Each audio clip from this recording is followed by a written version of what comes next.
Производство творческого коллектива «Камера. Польша».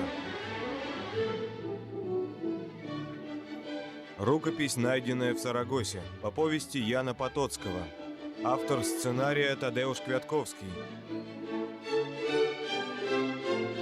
Роли исполняют Збигнев Цибульский, Станислава Яндрыка, Ига Цембжинска, Барбара Крафтувна, Оля Ракса, Казимиш Аполинский,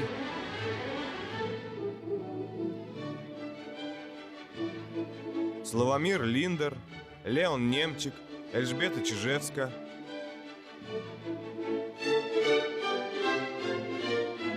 Гжиштоф Литвин, Беата Тышкевич и другие.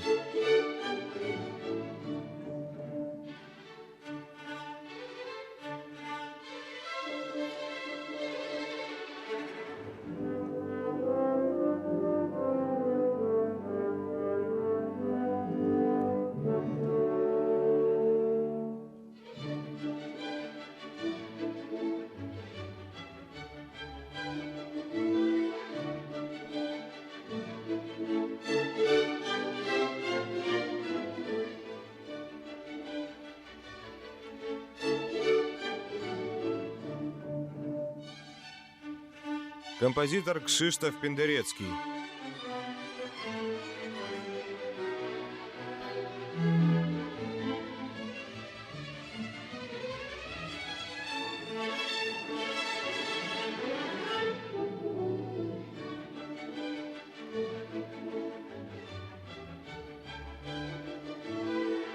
Оператор Мечислав Яхода.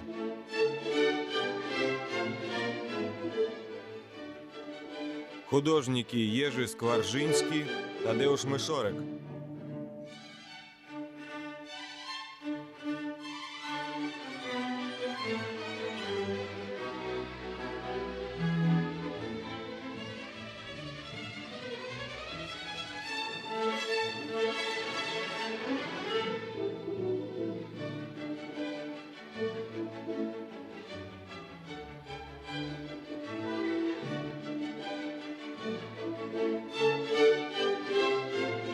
Режиссер Войцех Хас.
Вы мой пленник. Прошу не оказывать сопротивления. Эй! Вы меня слышите? Минуточку, уважаемый коллега. Я только посмотрю эти великолепные рисунки.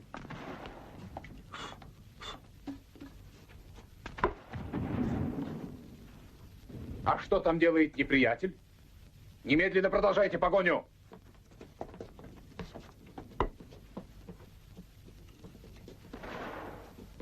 Ну-ка, ну-ка. Очень интересно. Да, только жаль, что я не знаю испанского языка. О, это о моем деде. Графе Олавидисе. Здесь сказано, что он привел первых переселенцев в горы Сьерра. Капитан! Капитан! Нас окружают! Что делать? Закрой дверь, болван, я занят.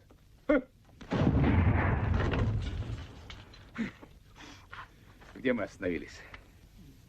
По-моему, вот тут. В горы Сьерра-Морены. Это горный хребет, отделяющий Андалузию от Манчи. Там в мрачных ущельях скрывались разбойники и цыгане и цыганки, о которых говорили, что они пожирают тела убитых странников. А вот дальше. День клонился к вечеру. Как ты думаешь, успеем до ночи? До ночи? Даже 3 дней мало для того, чтобы перейти эти горы. А как быть с ночлегом? Сейчас быстро темнеет. Но иногда по этой дороге попадаются корчмы. Но они давно заброшены, потому что там привидения. А если злые духи привяжутся к какому-нибудь месту... Ну и что тогда? Тогда лучше о них и не говорить. Путник, который осмелится заглянуть туда, должен быть готов к самому худшему. Не боюсь я ваших духов, я сам с ними расправлюсь. Сеньор, он правду говорит.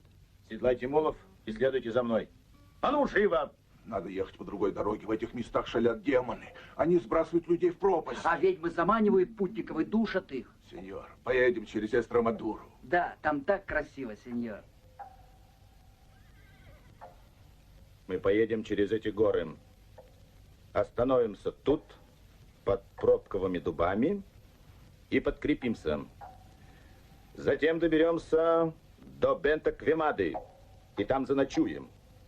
Утром запасемся провизией и продолжим путь. А через 2 дня усталые, но гордые тем, что не побоялись трудностей, мы торжественно въедем в Кастилию. Я решил, это бесповоротно, никакие силы ада не заставят меня отступить. Он нас погубит. Раз уж король Филипп V удостоил меня звания капитана Валлонской гвардии, мой офицерский долг — дойти кратчайшим путем до Мадрида. Молодой человек. Может, король и удостоил тебя звания капитана, зато здравый смысл не соблаговолил посетить твою голову.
Даже нечем промочить горло. В такую жару вредно пить. Где погонщик? Все это мне не нравится. Сеньор капитан, Он сбежал и унес все наши запасы. Он не сбежал. Это злые духи похитили москито. Не говори глупости. Духи. Проклятый дурень. Мне сразу не понравились его плутоватые бесстыжие глаза. О, почему я не послушался брата Иеронима де ла Тринидад, святого монаха и проповедника? Москито! Он говорил, что офицеры Вавилонской гвардии еретики. Замолчи, дурак!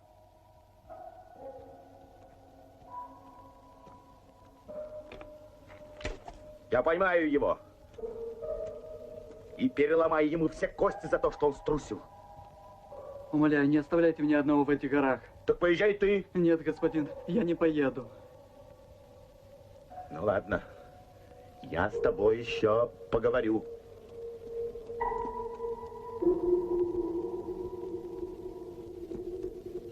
Москито! Сбежал.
Две чужеземки, которые остановились в этой корчме, приглашают тебя на ужин. Соблаговоли, господин, следовать за мной.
Кабальеро, благодарю тебя за то, что ты согласился разделить с нами наш скромный ужин. Утоли свой голод, прекрасный сеньор.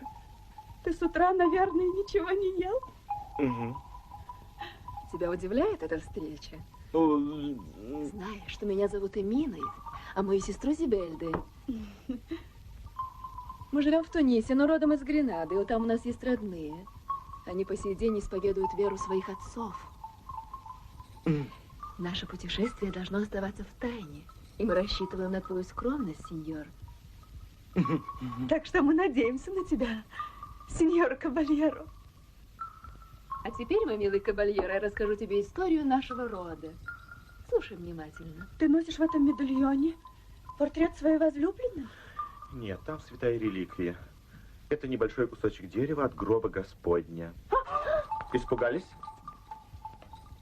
Только злые духи страшатся реликвий. Мы же мусульманки и не должны касаться ваших реликвий. Жаль, что наш близкий родственник исповедует чужую веру. Я? Ваш родственник? Да. Твоя мать происходит из рода Гамилес, и мы тоже принадлежим к этому роду. Я об этом никогда не слыхал. А вы не ошибаетесь в этом? Нет. Я тебе обещала рассказать историю нашего рода. Но, пожалуй, лучше, если расскажу свою собственную историю. Садись.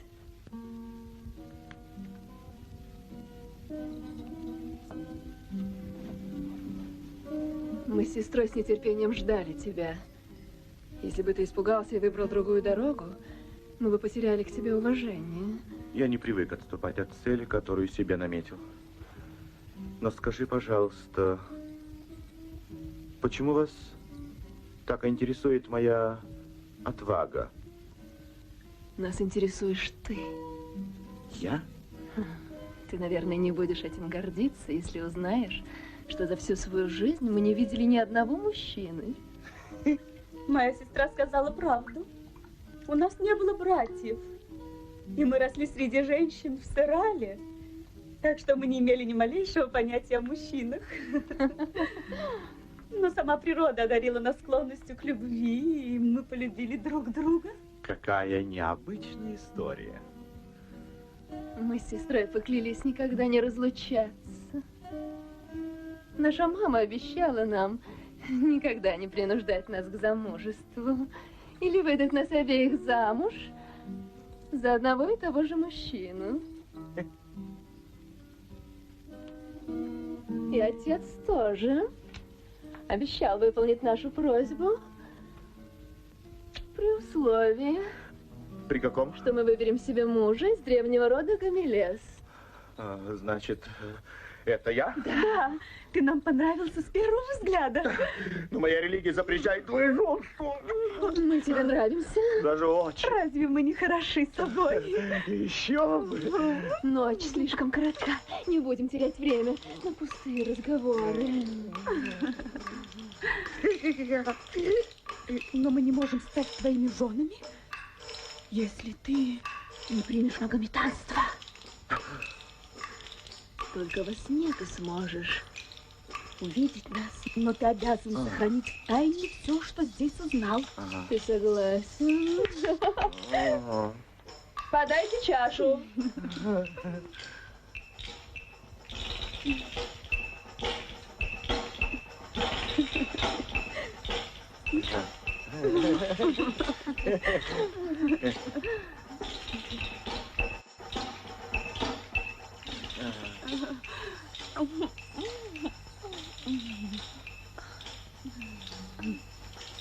Не забывай своего обещания, Альфонс. Поцелуй меня.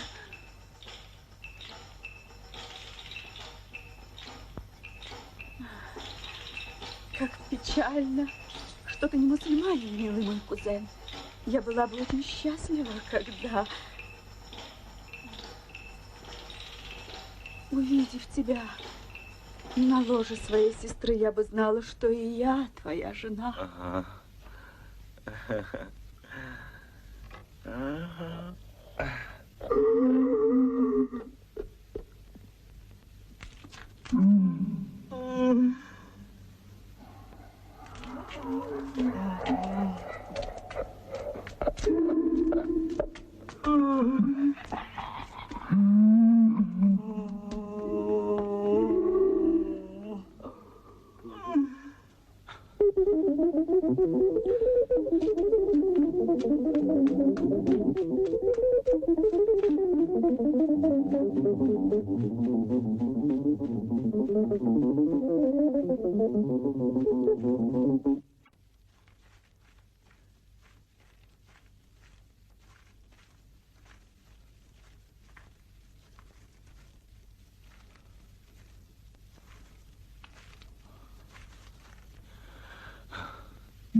Следуй за мной, сын мой. Горе тому, кто из пагубного упорства не хочет признать грехов своих.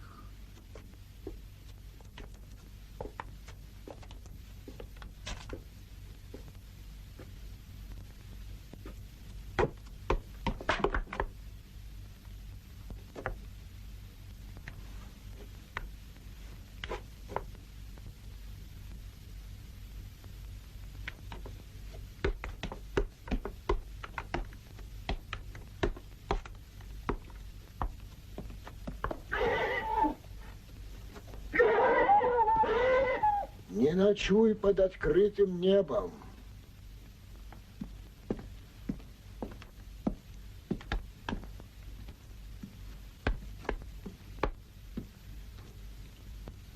Не вводи себя во искушение, ибо Всевышний уже поднял свою десницу.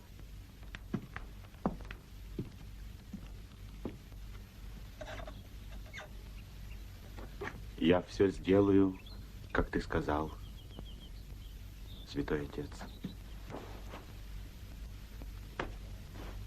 Но плоть моя требует подкрепления. Думай о спасении своей души, а я позабочусь о твоем бренном теле. Странные вещи творились этой ночью. Ты случайно не ночевал в заброшенной корчме? Да, святой отец, я там ночевал. Но мне об этом не очень хотелось бы вспоминать. Дьявол вводит нас в искушение. Берегись сатаны и гордыни, сын мой. Да-да, это все сатана. Мне нравится твое мужество. Скажи мне, отважный юноша, кто ты и из какого ты рода? Ты веришь в духов? Я? Ну что вы?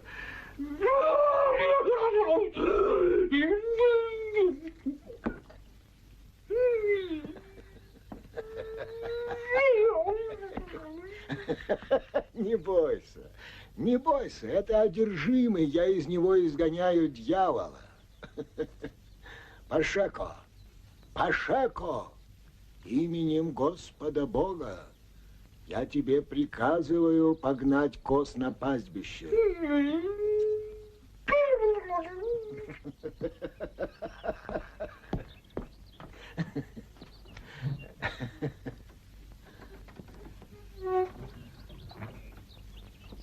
Ты видишь теперь, что натворил дьявол в этом несчастном краю?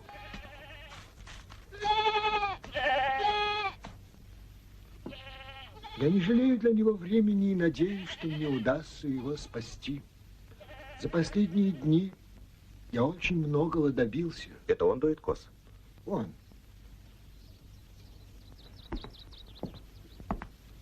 Удовлетвори мое любопытство, сын мой. Расскажи мне о своей жизни. Сочту за счастье, отец. Сейчас ты все узнаешь. Я происхожу из семьи, которая славилась своим мужеством не меньше, чем своими долгами. Отец мой, полковник Валлонской гвардии, был человеком очень учтивым и щепетильным в вопросах чести.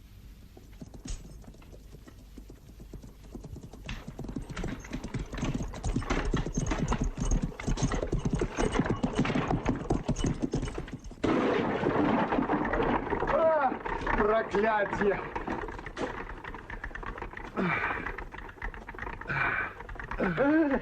Не будь я Ван Ворден.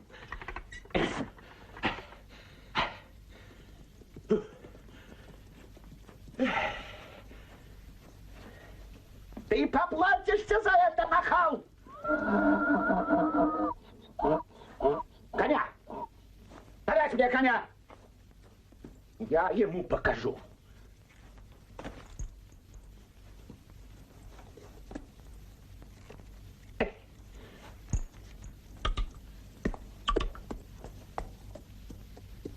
Это плохо кончится.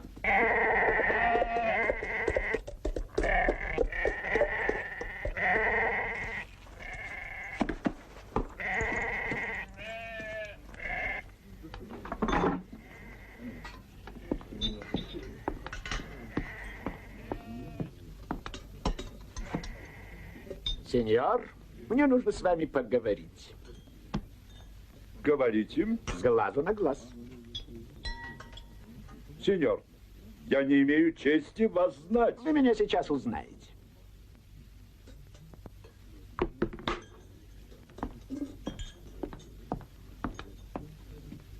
Сеньор. О.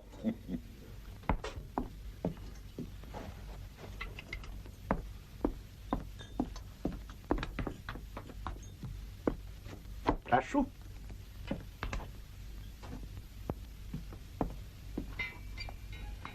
Прошу, сеньор.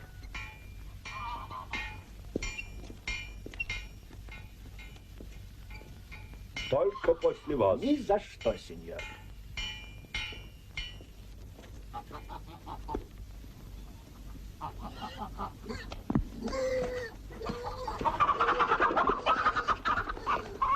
Прошу.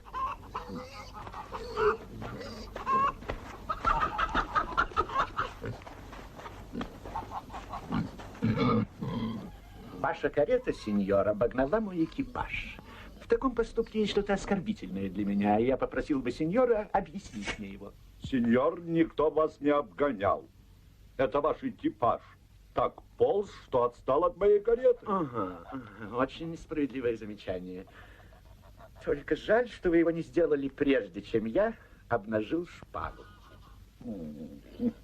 Сеньор, я к вашим услугам.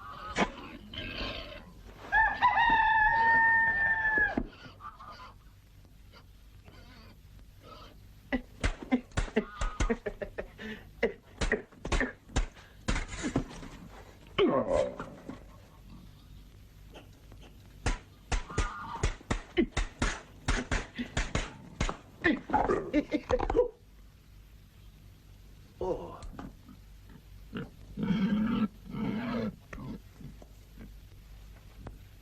Сеньор, простите, что я оторвал вас от трапезы. Стоит ли об этом говорить? Вы разрешите? Конечно. Извольте, сеньор.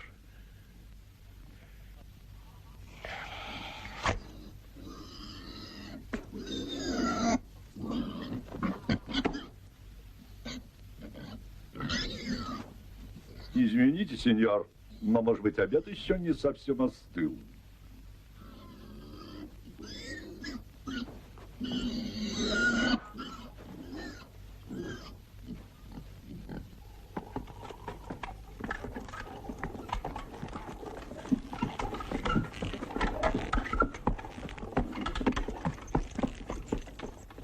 Воды. Зачем он велел ей зарубить карету? Ему бы было сейчас прохладнее.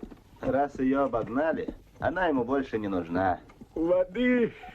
Лучше бы продал. Такой господин ничего не продает.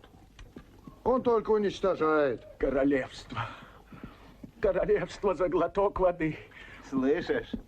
Достать бы ведро воды, и мы бы с тобой стали богачами. Он, как видно, помешался на поединках. Если твой господин любит получать раны, можешь проститься со спокойной жизнью. Дьявол бы его подрал. Я бы дьяволу продал душу за каплю воды.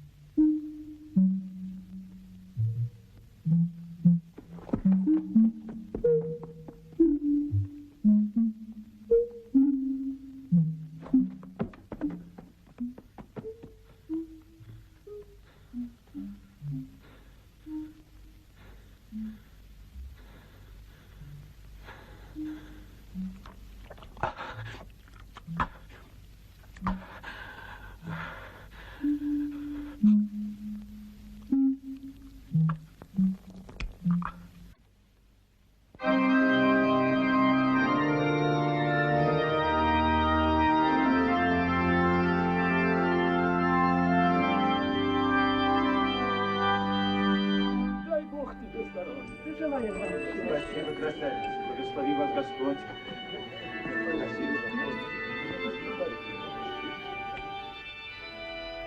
Я пригласил вас, сеньоры, на свою свадьбу. Тех, кто хоть раз оказал мне честь скрестить свою шпагу с моей. Разумеется, тех, кто после этого остался в живых. Всадник! Всадник!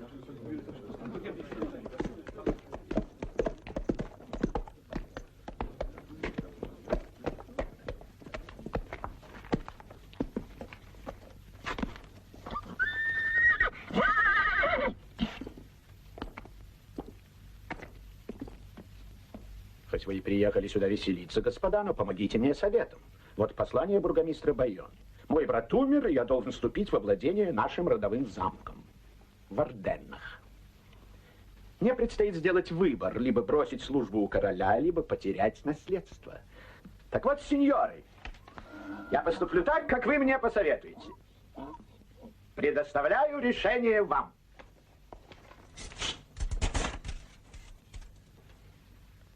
Прошу вас, почтенный сеньор, поторопиться. Обед подан, может остыть. Прощай, мой король, прощай, государь, прощай, солнечная Испания. А вас, сеньоры, я приглашаю на пир в мой замок в Арденнах. А кто же мне заплатит? Я опустошил весь свой погреб. Боже мой, какие убытки. Я разорен, я разорен.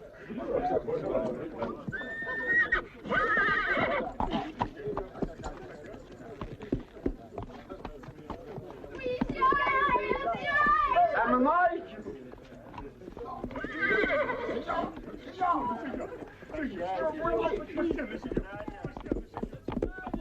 Вперед, сеньоры!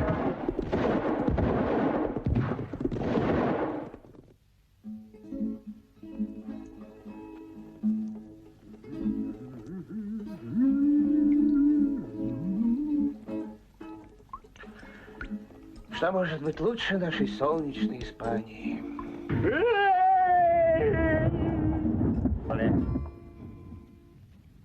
Напрасно мы приехали сюда. Наверное, мне уж не придется распевать серенады под окнами у прекрасной сеньориты. Тихо. Не беспокойся. Им это безразлично. Не завидую я новобрачной. Как ты смеешь так говорить?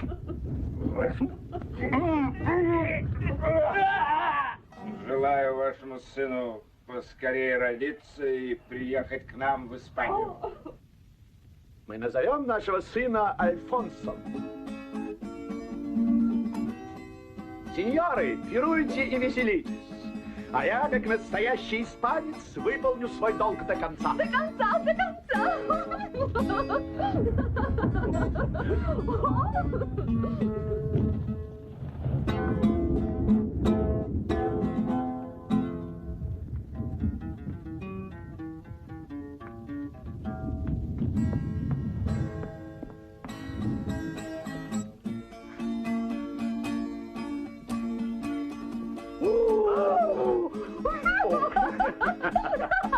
Дорогая, этот дождь напоминает мне осаду Лериды, когда я в течение 3 недель стоял по пояс в воде.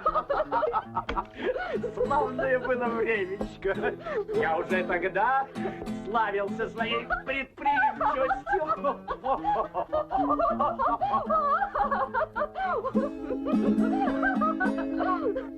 И ровно 9 месяцев спустя я появился на свет. Славно ты рассказал эту историю. Я вижу, твой отец человек благородный. Унаследовал ли ты его достоинство? Хвастовство не является добродетелью, недостойной капитана Валлонской гвардии, святой отец. До того, как ты начнешь рассказ о себе, я пошлю Пашеку за козьим молоком свежего удоя. Нет, я обойдусь без молока. Меня воспитывали вдали от родительского дома, чтобы приучить к дворянскому образу жизни.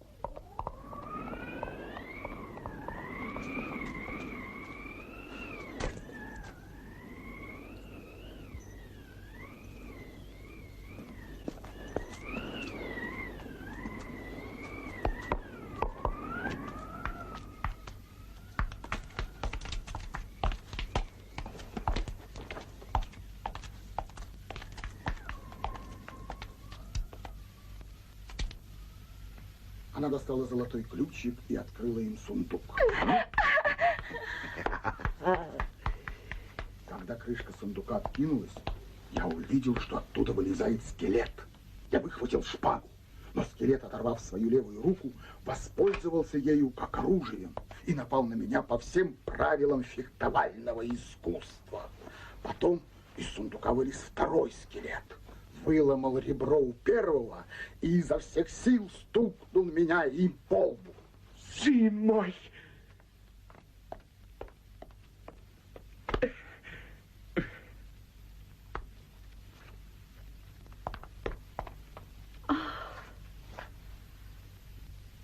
Я тебя столько лет ждала.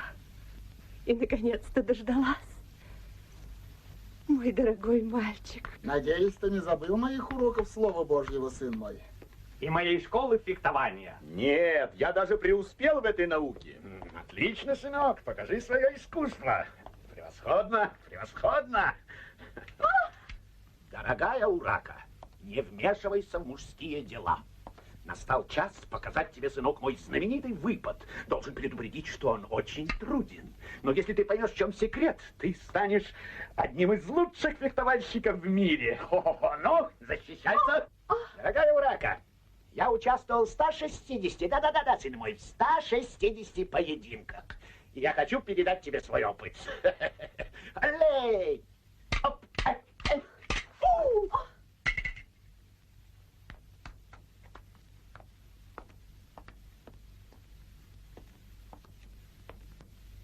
Опять не удалось. Дорогой, и все-таки ты был самым лучшим фехтовальщиком.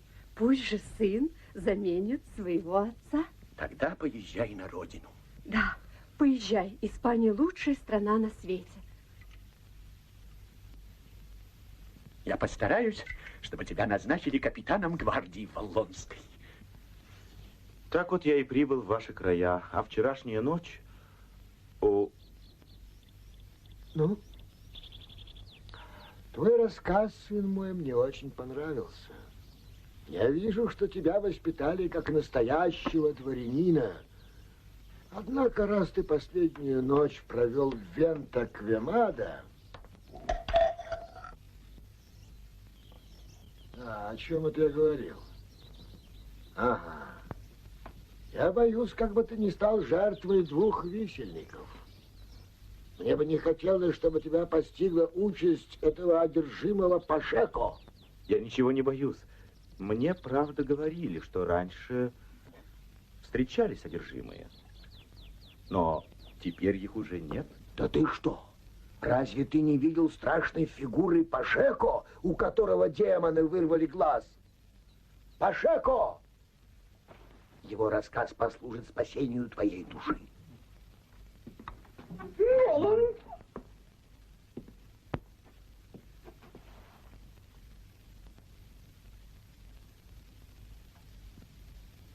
Сейчас я ему скажу, чтобы он начал. Пашеко, Пашеко, именем Господа я тебе приказываю, поведай свою историю нашему гостю.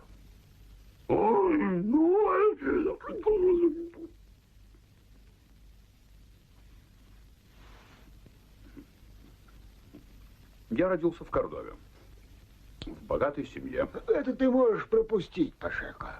Его мать умерла 3 года тому назад, а отец вторично женился на молодой вдове. Камиле де Тормес. Свадьба была в Севилье. День спустя мой отец вернулся с молодой женой и ее сестрой Инезильей.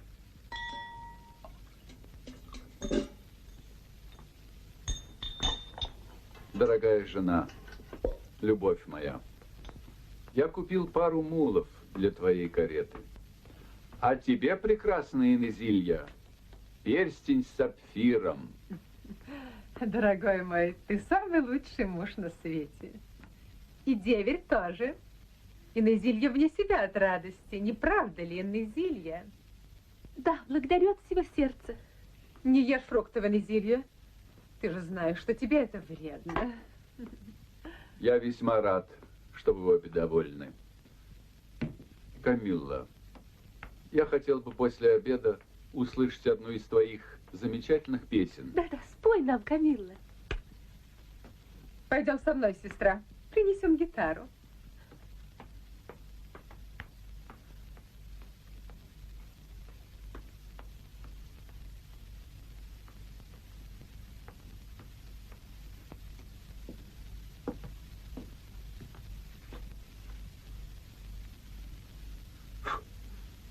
Умоляю тебя, отец, позволь мне жениться на прекрасной Инезилье. Мы уедем в Мадрид и будем там жить, как в раю. Ты должен это выкинуть из головы. Во-первых, неприлично, чтобы сын женился на родственнице своего отца. Во-вторых, Святая Церковь запрещает такие браки. А в-третьих... Я люблю ее больше жизни, отец. А в-третьих, я не хочу, чтобы ты женился на Инезилье.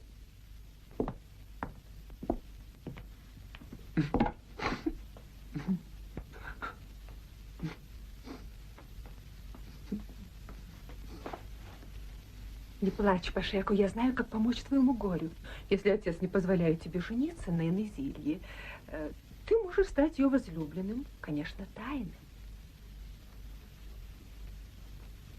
Боже, Инезилья, это ведь ангел чистоты. Разве я бы осмелился? Предоставь это мне, Пашеко. Сестра внемлет просьбе, с которой я обращусь к ней, скрипя сердце, Пашеко. Пашеко, Пашеко. Кто может устоять перед тобой? Короче, Пашеко, начни теперь с того места, когда твой отец отправился в Мадрид, увезя с собой жену и ее прекрасную сестру. Разлука с Инезильей была для меня невыносимой. Я тосковал и мучился.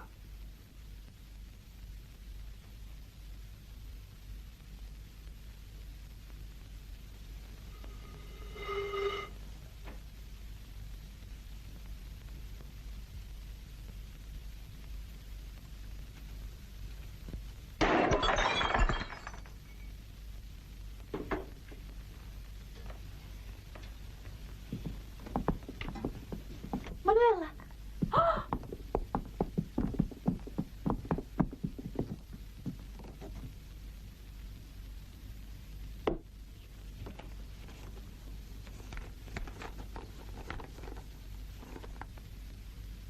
Вента-Квемада? Да, вы там должны его ждать. Но ведь в горах Сьерра-Морены зверствуют разбойники. С тех пор, как повесили двух братьев Зота, там стало спокойнее. А Инезилья тоже сопровождает моего отца? Да, господин. Тогда не будем медлить. Инезилья. Я твой навсегда.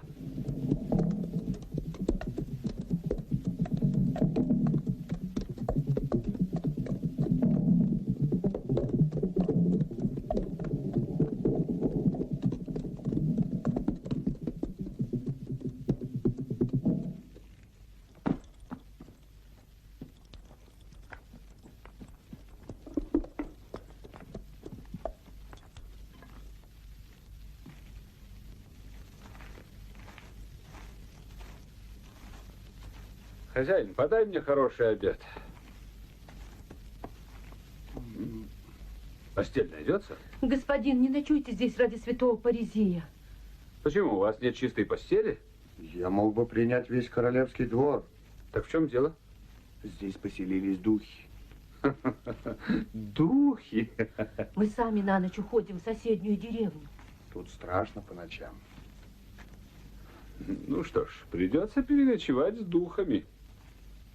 Поступай как хочешь, господин, но позволь нам с женой уйти ночевать в другое место. Я покараулю, чтобы духи у тебя ничего не украли. А ты куда? Я боюсь. Нельзя шутить с духами.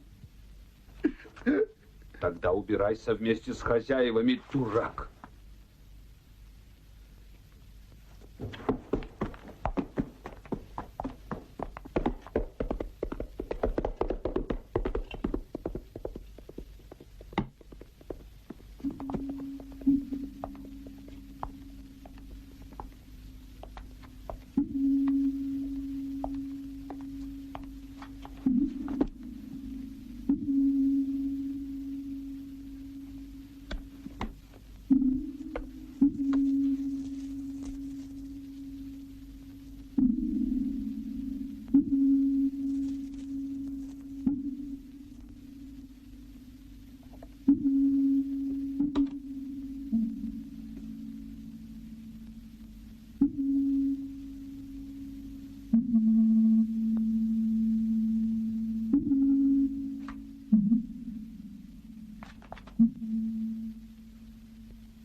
Пашека, вот мы и дождались. Твой отец уснул, а Инезилья ждет тебя.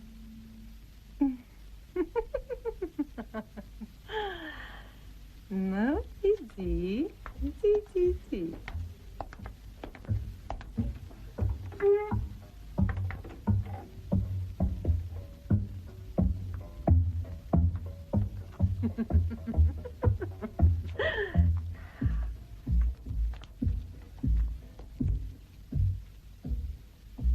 Пашека, поторопись.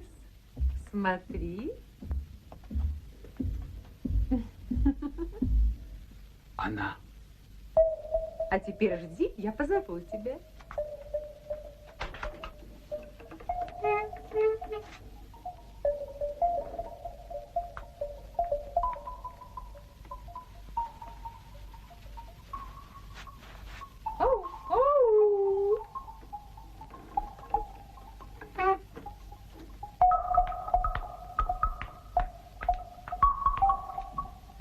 Пашека, Пашека, мы ждем тебя.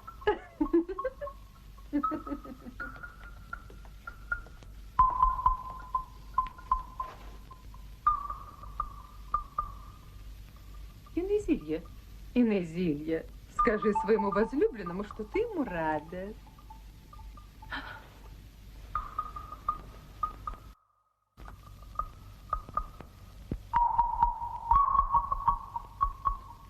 Ты будешь ее любить, а я всегда буду с вами. Поцелуй ее.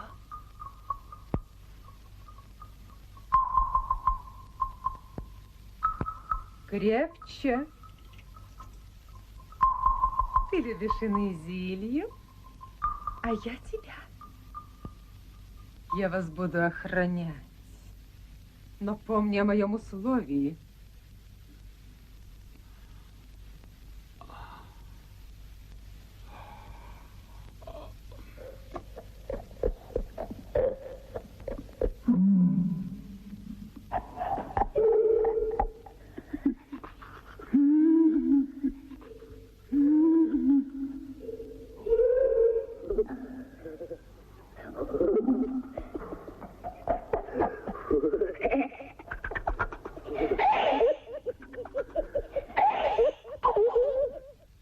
Ну, что ты скажешь, сын мой?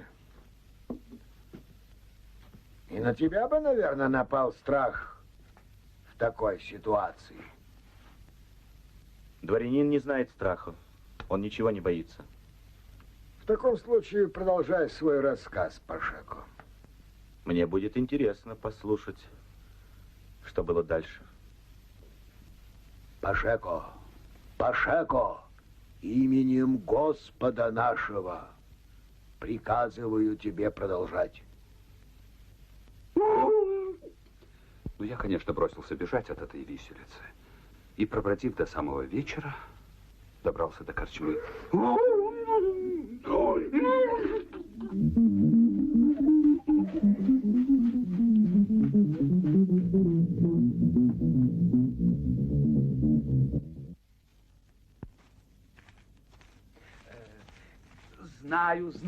Знаю, что ты хочешь сказать. Приди я немного раньше, и меня бы ждал ужин, достойный короля. Да, уже поздно, я должен идти. Ну да, вы же каждую ночь уходите в соседнюю деревню. Поэтому, сеньор, позвольте вас оставить одного. Вчера здесь останавливался дворянин из Кордовы в сопровождении 2 женщин. Ну, попытайся вспомнить. Дворянин из Кордовы. Если сеньор захочет ужинать, еда находится на печке. На печке.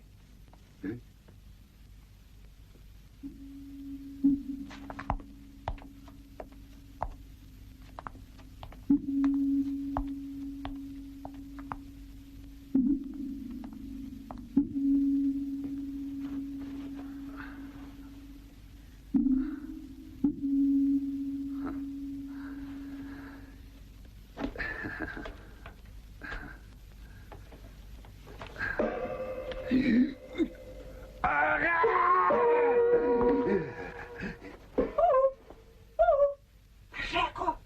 Пашеко! Освободи мне место рядом с тобой. Я дрожу от холода. Пашеко! Пашеко, дай мне прижаться к тебе. Это я, твоя Инезилья. Отойди от меня, сатана. Ты прогоняешь нас. Пойдем, сестра, разведем огонь в печке. В печке! Разведем огонь в печке!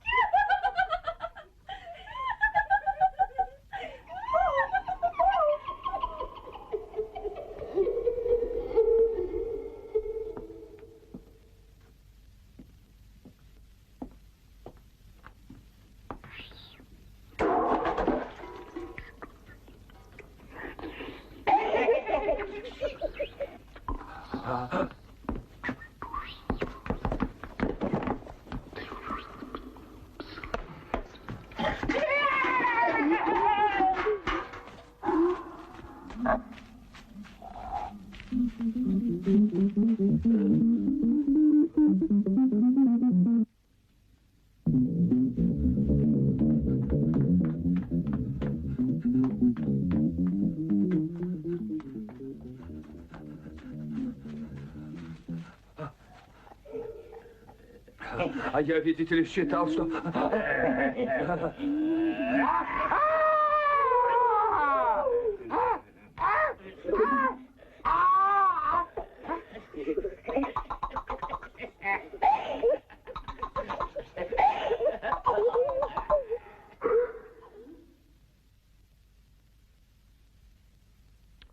Что ты теперь скажешь, сын мой?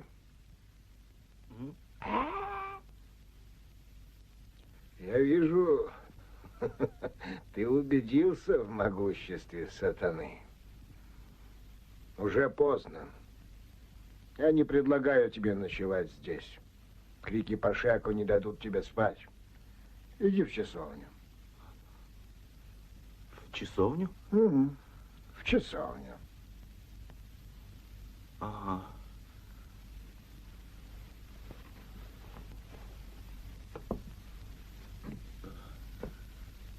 Но там его тоже будет слышно. Он ведь так громко кричит. Сын мой, я знаю, что говорю. Значит, в часовню. Ага. Там ждет тебя спокойный сон.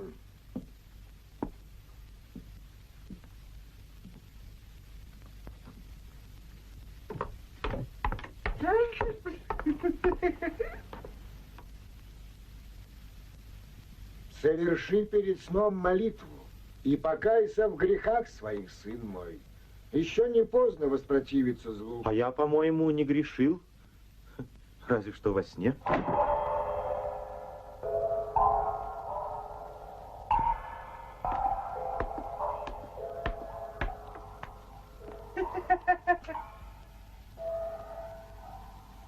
Кто там?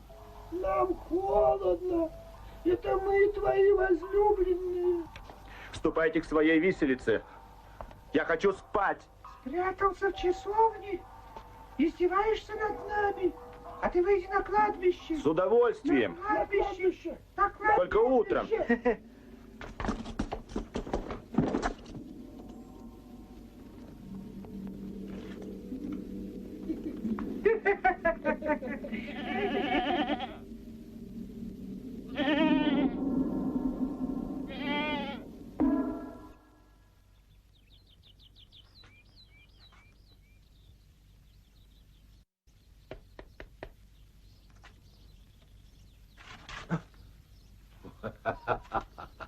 Ты что-то не в себе, сын мой.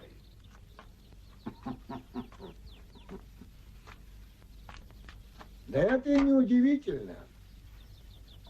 Сегодня ночью нечистая сила справляла свой шабаш. Козы блеяли. Черти любят принимать разные обличия, сын мой. Меня, святой отец, черти не берут. Потому что в тебе еще жива вера. Но сможешь ли ты ее сохранить? Сохраню, святой отец, сохраню. Ну, не стану больше тебя задерживать. Тебе предстоит нелегкий путь. Завтра ты будешь далеко от Сьерра-Морены. У седла ты найдешь провизию на дорогу. Покажите мне, отец, кратчайший путь в Мадрид. Я никогда не был в Мадриде, сын мой. Но мне известно, что в Мадрид лучше всего ехать этой дорогой. Благодарю и прощайте, святой отец.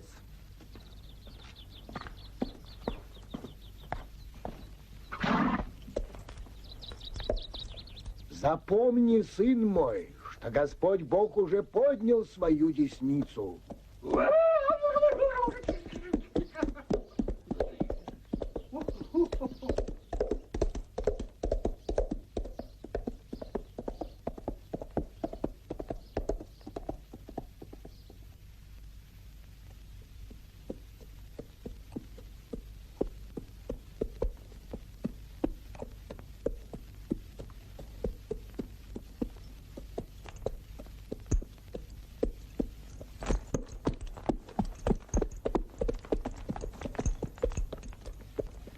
Сеньор Альфонс ван Ворден. Да, капитан Валлонской гвардии. Именем Святой Инквизиции ты арестован.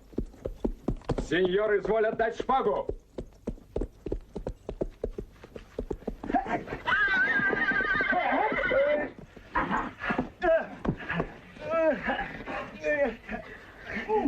Постойте, сеньоры, я же дворянин! Я еще не видел такого скандального грешника, сеньор. Я думаю, он станет гораздо сговорчивее, когда предстанет перед лицом святого трибунала. Аминь. Я еду в Мадрид!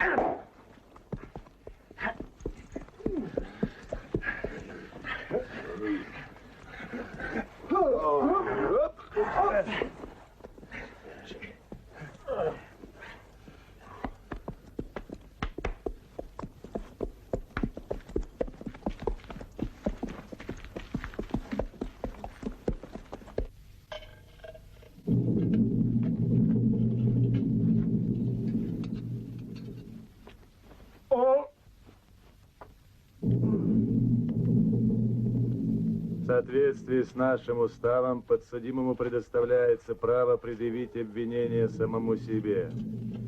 Признание даже вынужденное облегчит участь обвиняемого. Особенно, если он назовет своих соучастников.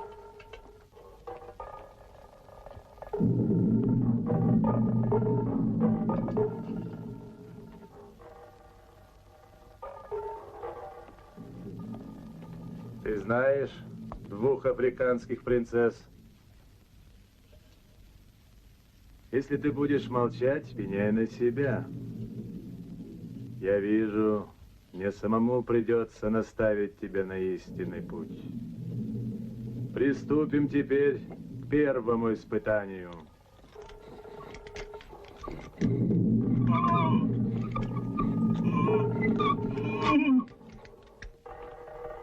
Сейчас ты, наверное, потеряешь сознание, но благодаря соли и спирту скоро придешь в себя. И тогда мы приступим ко второму испытанию. Альфонс! Что Альфонс? Какой Альфонс? Где Альфонс? Альфонс! Ты спасен, Альфонс! Сеньор Злато спешит тебе на помощь. Дорогой Альфонс! Альфонс! Кузен, ты проявил сверхчеловеческое мужество. Сейчас не время для поцелуев. Когда явится стража, мы должны быть далеко. Это и есть знаменитый сеньор Злато. Сеньор Альфонс, позволь тебе представить моих братьев. Чико и... Момо и Чико. Как это так? Ведь твоих братьев повесили? Ты об этом слышал, сеньор. Но теперь ты убедился, что они живы и здоровы. Я же их сам видел. Ты видел, сеньор, 2 пастухов, повешенных для успокоения местного населения. Слава богу, что вас не повесили. Этим мы обязаны нашим быстроногим коням. Я очень рад, что мы не опоздали, и ты спасен. Желаю удачи, сеньор. Пью за твое здоровье. Нас окружили! Чико, ты будешь прикрывать отступление, а мы сядем на коней.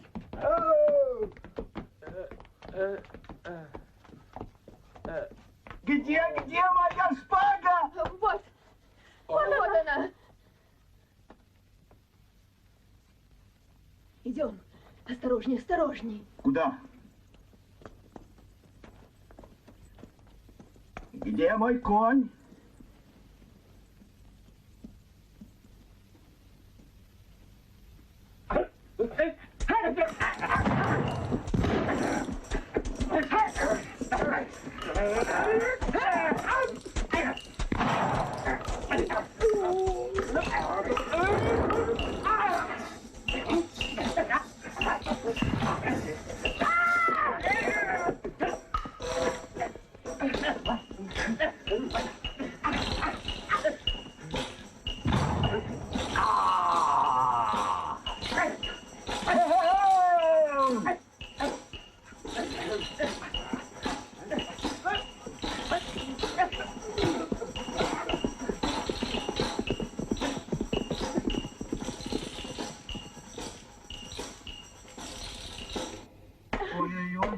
Не бойся, бей еще. Ой. Ой-ой-ой. Ой-ой-ой. Ой-ой-ой. Ой-ой-ой. Ой-ой-ой. Ой. Ну, поцелуй меня. А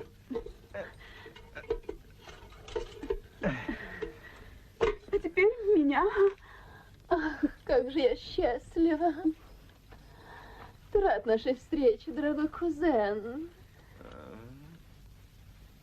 кузен. Этот медальон вызывает у нас отвращение. Он намешает еще крепче любить тебя.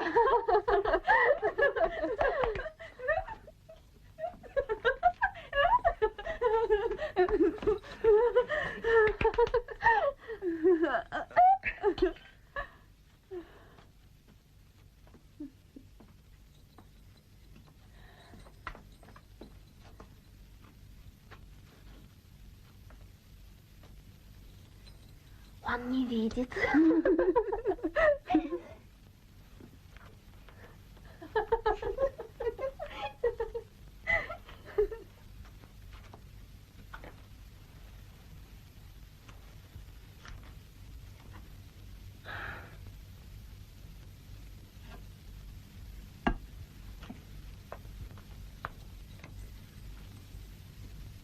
Скажи, ты счастлив, кузен?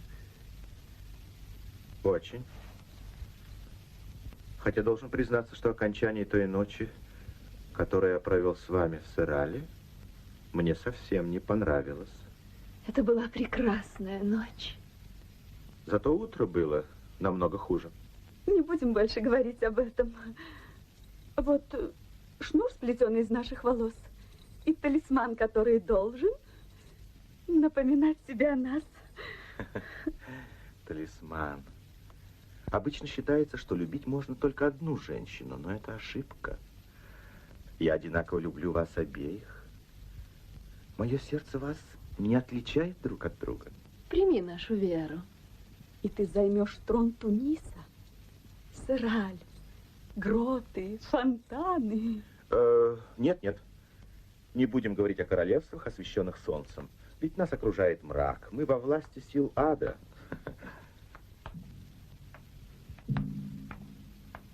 Как ты смеешь, несчастный, пребывать в обществе женщин из рода Гомелес? Все кончено. Отец не пощадит тебя. Прости нас, отец. Ты либо погибнешь позорной смертью от этого топора, а труп твой будет повешен рядом с братьями Зота, чтобы вороны могли выклевать тебе твои дерзкие глаза.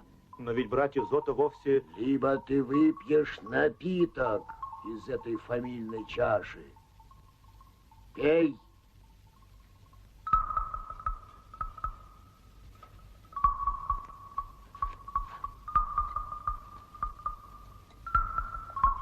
О, отец, ты бы тоже так поступил, чтобы спасти свою жизнь.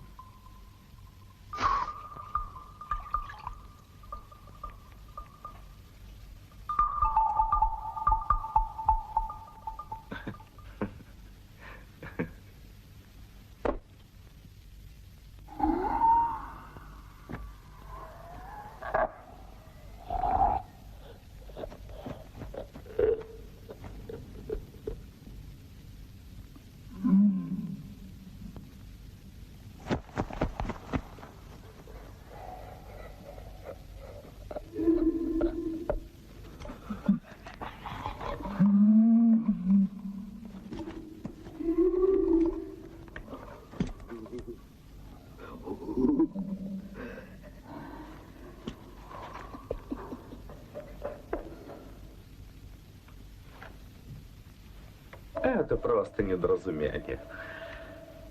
Духи принимают столь разные обличия, что можно запутаться. Ты тоже чернокнижник? По-моему, для этого ты слишком молод. Хотя у тебя тоже веревка на шее. Ты храбрый человек, мне это известно. Но опыта явно не хватает. Тебя зовут Альфонс. Твоя мать происходит из рода Гомелес, а ты капитан Валлонской гвардии. Уйдем подальше от этого противного места, а потом подумаем, как нам быть дальше. Да, меня зовут Альфонс Ван Ворден. Я это знаю. Я вижу, ты немного ослабел. Вот чудодейственный напиток, он вернет тебе силы. Нет, нет. С меня хватит чудодейственных напитков. Нет. Куда ты держишь путь? Я еду в Мадрид. Удачное совпадение. По дороге заедем в одно место, где нам подадут роскошный ужин. Никаких возражений. Едем, сеньор. Ага.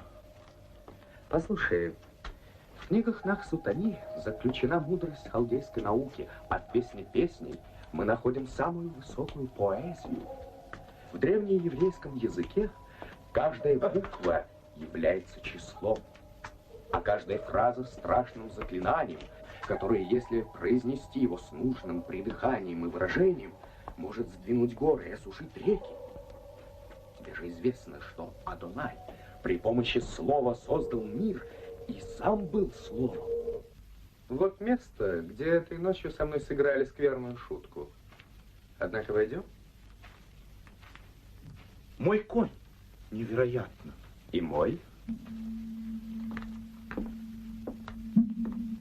Ничего не понимаю. Конь и закуски. Какое счастье, что черти не успели все съесть.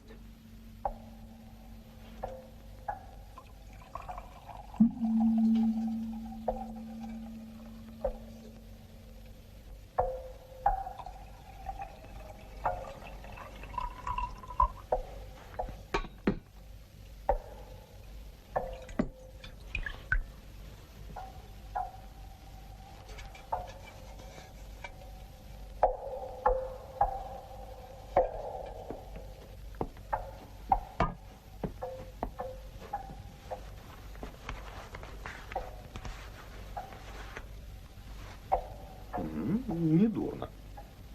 Что? Что не дурно? Вкусно черти едят. В аду, видимо, неплохо. Ага. Это что? Это твой медальон, сеньор? Значит, и ты провел ночь в этой корчме.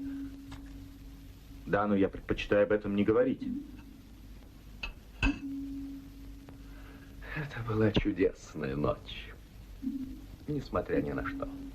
Несмотря на что? Я тоже дал слово.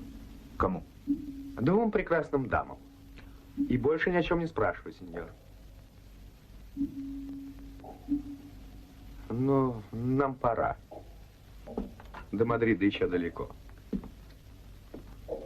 А ты знаешь, сеньор, куда надо ехать? Да, вон туда. Но там я и попал в руки инквизиции. В таком случае поедем другой дорогой.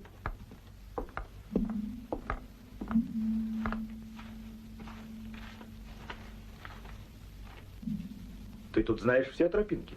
Чернокнижник находит их при помощи магии. Сделав небольшой крюк, мы выйдем на дорогу в Мадрид.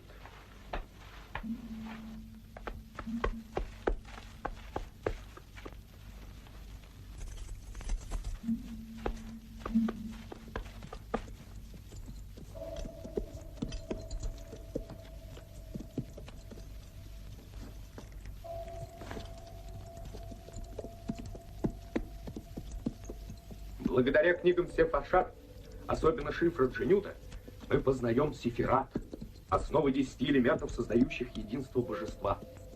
Все это позволяет нам изучить силы пандемонического мира. Почему ты все время говоришь какие-то непонятные слова? Это меня развлекает. Так вот, эти силы управляют демонами, среди которых мы различаем привидения венгерские и польские, являющиеся трупами, выходящими из могил, чтобы насытиться человеческой кровью, а также испанские, которые, вселяясь в любое тело, придают ему желаемый облик.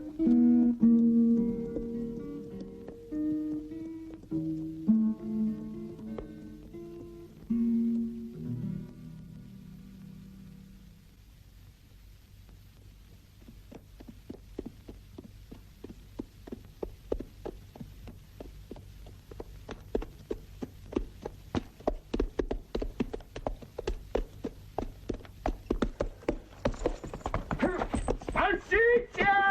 На помощь! Именем Святой Инквизиции ты арестован. Изволь отдать шпагу. Альфонс ван Ворден, не сопротивляйся! Я Дон Педро Веласкес, как вы осмелились напасть на меня. Безобразие. Измяли мне всю одежду.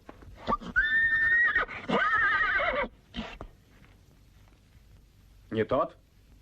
А кто же это? Дон Педро Веласкес. Так он говорит. За каким чертом ты полез сюда? Я думал, что дороги Испании существуют для всех. Сеньоры-бандиты. Тут для тебя нет дороги. Проваливай, пока цел. Наверное, тот поехал по другой дороге. Может быть, он вернулся в Венте-Квемада? Мне сказали, что он едет сюда.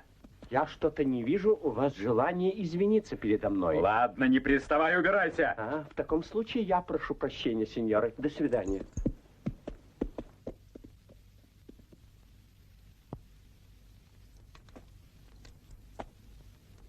Заноза. И мне нечем ее удалить. О. О.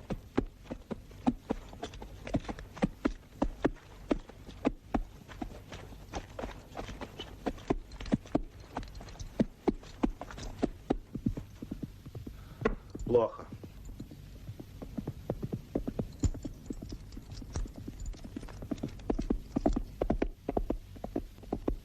Нам даже негде укрыться. Конечно, для того, чтобы обдумать ситуацию.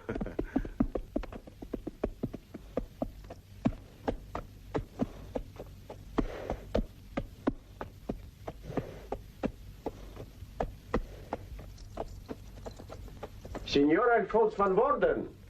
Да. Не советую ехать дальше, сеньор. Вас поджидают какие-то бандиты. Инквизиция? Да, это меня поразило. Откуда здесь инквизиция? И они приняли вас за Альфонса ван Вордена. Очевидно, приняли, раз напали на меня. По крайней мере, это так, по законам логики. Непонятно. Что же мне делать? Поедешь со мной в мой замок. Он находится недалеко отсюда. У тебя, оказывается, есть замок? Ты мне об этом не говорил. Что свидетельствует о благородной скромности, сеньора. Но они могут меня и там найти. В мой замок они не войдут.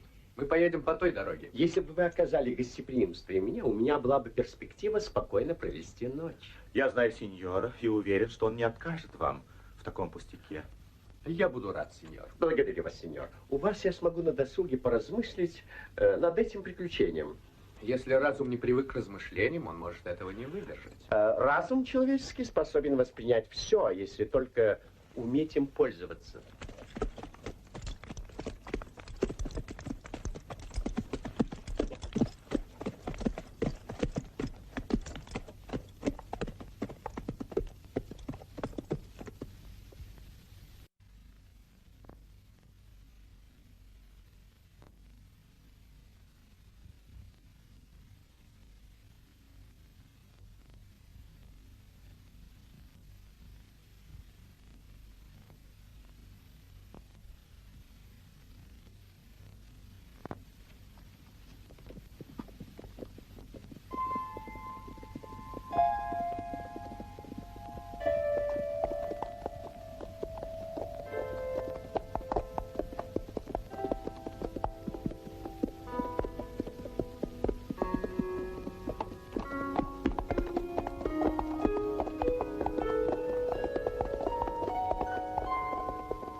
Энрико, он приехал. Что-нибудь случилось? Не знаю. Господа, вы должны отдохнуть после долгого пути. Да. Здесь ты в безопасности, сеньор ван Ворден. Мой дом к вашим услугам. 15 век. О, я вижу, ты знаток. Любознательность отличает человека от животного. Я смотрю, думаю и делаю выводы. Сеньор, я рад, что познакомился с тобой. И счастлив, что могу находиться в твоем обществе. Дружба умных и хороших людей может сотворить больше чудес, чем черная магия. Сеньоры, здесь не место для беседы. Прошу вас в дом. Энрико, проводи гостей.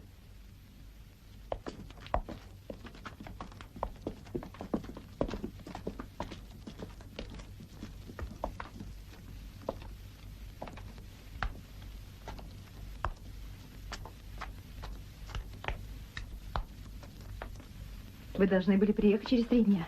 Я попал в затруднительное положение. Задержать капитана не удалось. Что же делать? Я сам еще не знаю. Во всяком случае, мы его должны задержать любой ценой. Я жду новых указаний. А кто второй? Будь с ним осторожен. Ну, Не задавай вопросов. Иди. И постарайся быть красивой. ты мог бы меня предупредить. Ну, раз не предупредил, значит, не мог. Я почти убежден, что все это происходит по воле злых духов. Я склонен думать, что по воле людей, сеньор. Очевидно, кто-то заинтересован в том, чтобы с тобой случались странные вещи. Я очень тебе благодарен, сеньор. Может быть, с твоей помощью я найду ключ к разгадке этой тайны. Мне тут нравится. Покой, тишина. А ты продумай еще раз все, что с тобой случилось, сеньор.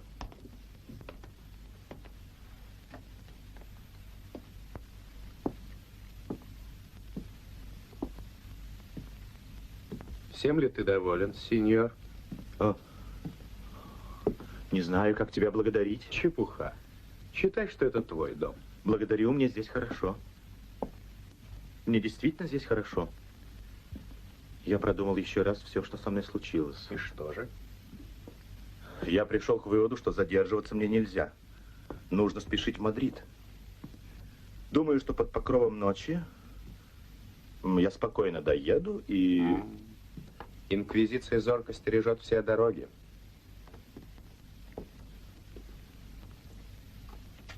Быть может, сеньор Веласкес даст мне добрый совет. Нельзя доверять человеку, который ни во что не верит. Просто не знаю, что мне делать. Ждать.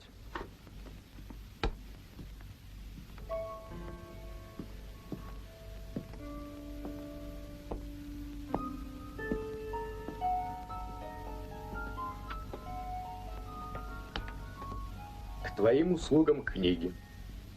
Вся мудрость и поэзия мира собрана на этих полках.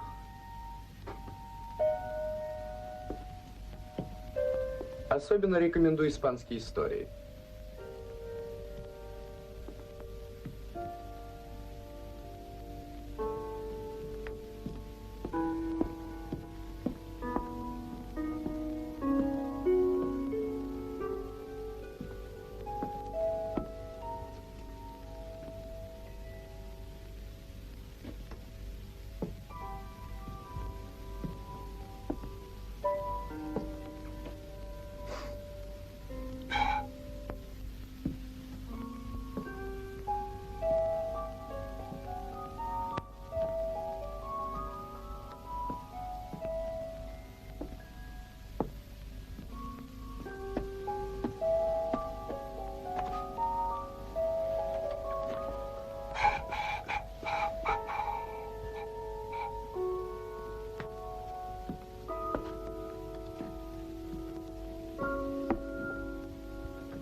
Сеньор Дон Педро, я наконец выход нашел. Выпей вина, пока можешь, и будь благодарен за каждый час, даруемый тебе судьбой. Сеньор, идем скорее. Я хочу тебе кое-что сказать. Ты печален, сеньор? Так выпей доброго вина, лови миг, ибо скоро мы погрузимся в ночь, которой нет конца. Как ты могла оставить эту книгу? Если бы он прочел ее до конца, все события, описанные здесь, потеряли бы всякое значение. Хорошо, что он не успел ее прочесть.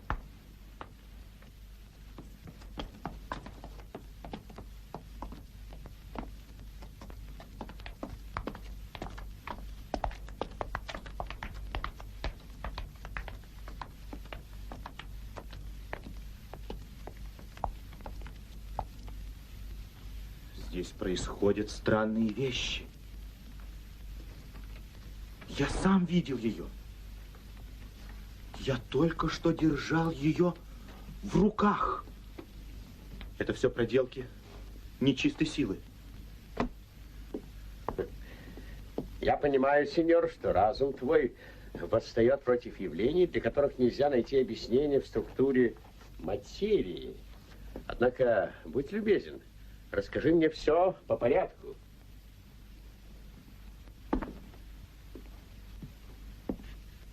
Что ты ищешь, сеньор?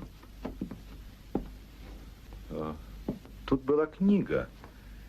Я видел в ней виселицу, и вдруг эта книга исчезла. Тут никогда такой книги не было.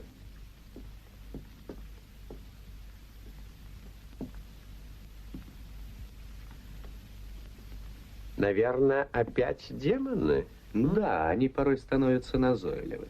К сожалению, мир кишит духами и демонами. Заклинания и каббалистические знаки порой усмиряют их. Чепуха. Значит, ты не веришь в магию? Нет. Я могу тебя убедить. Сомневаюсь. Разве что я смогу сам все повторить. Правильно, сеньор. Но, пожалуй, не стоит сейчас продолжать этот спор.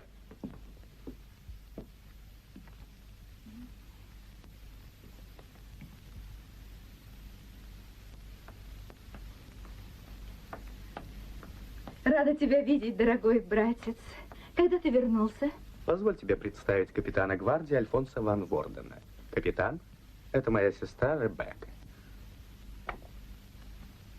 А это Дон Педро Веласкес. Сеньора. Надеюсь, гостям будет у нас хорошо. Идем, я хочу убедить тебя в могуществе оккультных наук. Извините, сеньора. От Аристотеля мы унаследовали утверждение, что мысль наша постигает лишь то, что... Сеньор Альфонс, скажи, пожалуйста, что ты думаешь о том, что с тобой случилось с тех пор, как ты приехал в нашу местность? Сам не знаю, что тебе сказать. Меня, по-видимому, усыпили каким-то напитком и положили под виселицей. Значит, ты лежал под виселицей братьев Зотто. Ага. И они там действительно висели? А нет ли у них привычки иногда вылезать из петли? Безусловно, особенно ночью.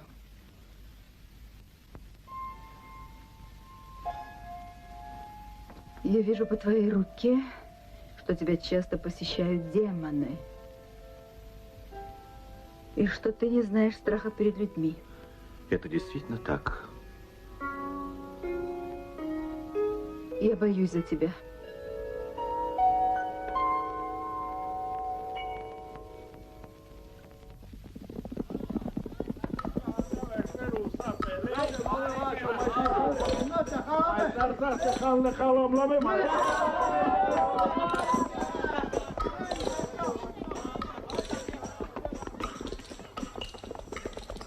Как я рада цыганам. Теперь с их приездом в замке воцарятся радость и веселье. Прошу прощения, сеньора, но у меня другие планы. Каковы бы ни были твои планы, ты ведь не откажешься провести несколько часов в нашем обществе. Здравствуй, сеньор Авадор. Рад тебя видеть.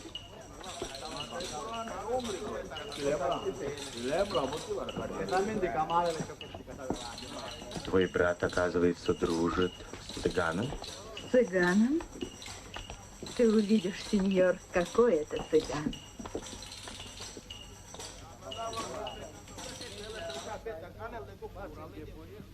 Здравствуй, сеньор Альфонс. Откуда ты знаешь мое имя? Наш табор кочует с места на место. А мои дочери, когда ходят и гадают, держат открытыми глаза и уши.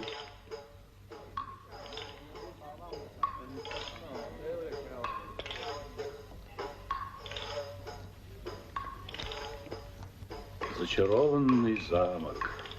Жители Сьерра-Морены боятся приблизиться к нему. Не вижу оснований их разубеждать. Поэтому будет лучше, если большая часть моей свиты не последует сюда за мной. Сеньор Авадор, Я знаю, что тебе пришлось пережить немало удивительных приключений. Это верно. Пожалуйста, расскажи, а сеньор Веласкес научит нас, как чувствовать поэзию, не ожидая помощи духов. Я раньше не верил в волшебство, но сейчас начинаю ощущать на себе силу твоих волшебных чар, сеньора. Любовь во всех концах света одинакова. Поверь, моя прекрасная сеньора.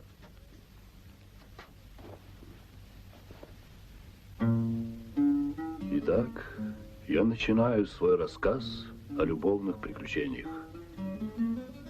Многие из них так удивительны, что их можно было бы назвать волшебными. Когда мои воспоминания переносят меня в прошлое, я вижу бушующие страсти. Я слышу разноголосый гомон.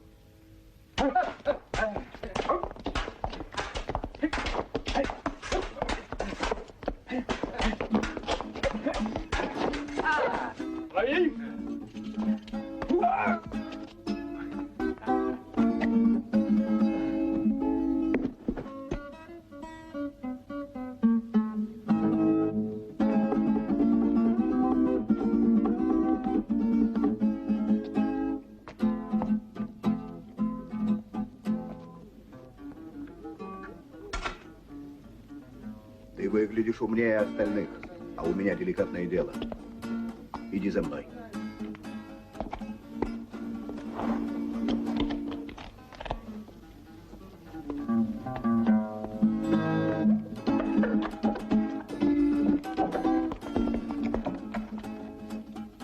Я любовник одной молодой особы, но боюсь, что она проявляет некоторую склонность к непостоянству. Если ты увидишь даму в платье из такой материи, проследи, пойдет ли она в церковь или отправится в другую сторону. Возьми. А вторую получишь, когда выполнишь поручение. Ты муж, а не любовник этой молодой сеньоры. Я плачу за услуги, а не за то, чтобы ты вынюхивал, кто я такой. Смотри в оба, скоро начнется вечерня. Я буду ждать тебя в корчме. Любовников? Да, там.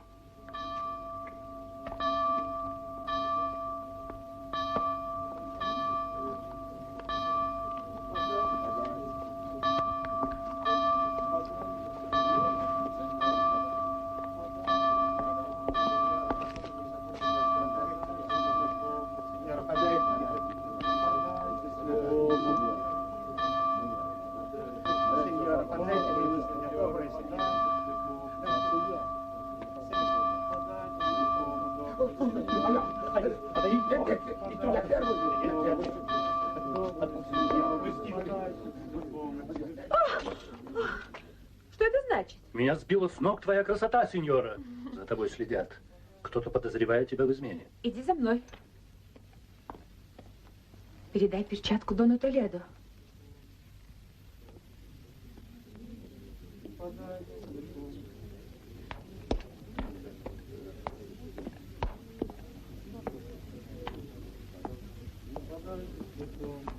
Разреши отблагодарить тебя. Мне совесть запрещает брать деньги от обеих сторон. О.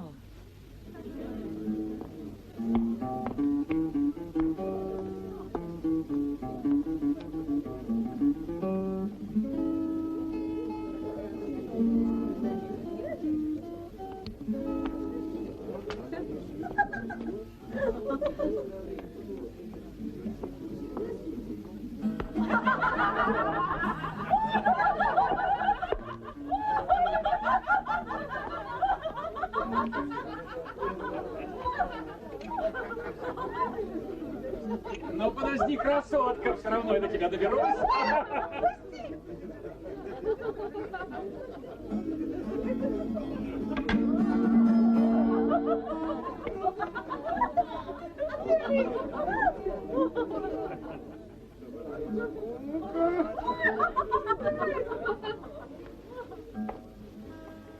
Что говорят карты? Мы поженимся с тобой под каштаном. Сама природа примет нашу клятву, а заря нас благословит. Я потерял адрес кавалера Толедо, а меня там ждет ужин. На той стороне площади. До встречи. Кто знает.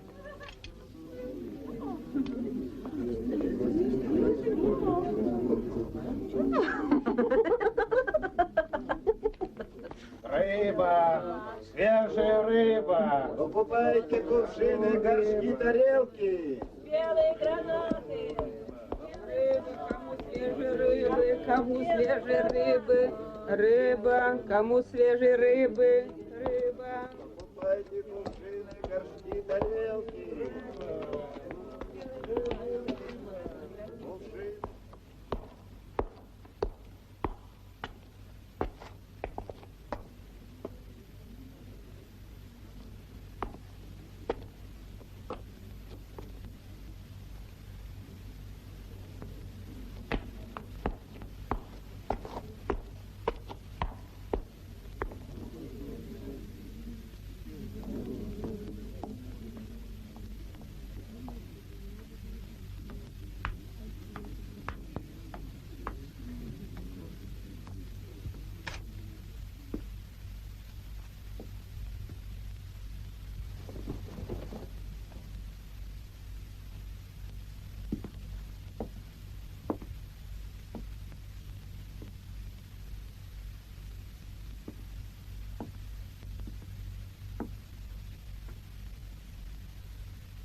Сеньор Толедо, меня просили вам передать этот знак любви.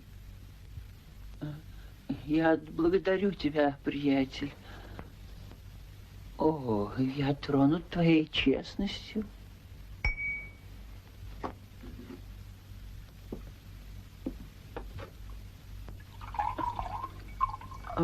Ты не хотел бы поступить ко мне на службу? Это невозможно. Я дворянин. Я выбрал профессию нищего, чтобы ничто не затмевало блеска моего дворянства. Вот ответ, достойный испанца. Выпьем?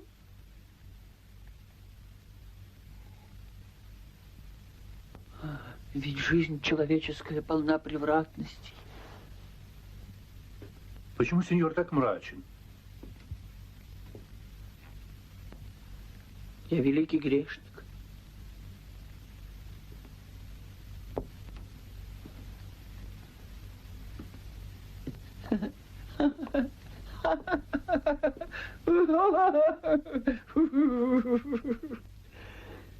Раньше я бросал одну любовницу ради другой, но понял, что при такой системе я теряю слишком много времени, и теперь я решил начинать новый роман, еще не покончив со старым, и высматриваю объект для третьего. Да, соблазн велик. В испанках есть что-то чарующее.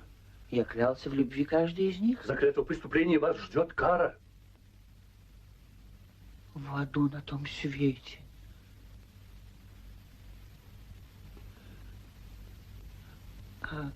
Вчера меня посетил мой друг с острова Мальты, некто Аквилар.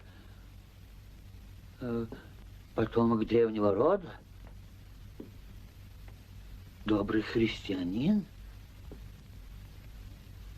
Для меня самого до сих пор загадка, как мы могли с ним подружиться, ведь мы так не похожи друг на друга. Почему ты не пьешь? Я выпил целую бутылку, а твой бокал остался нетронутым.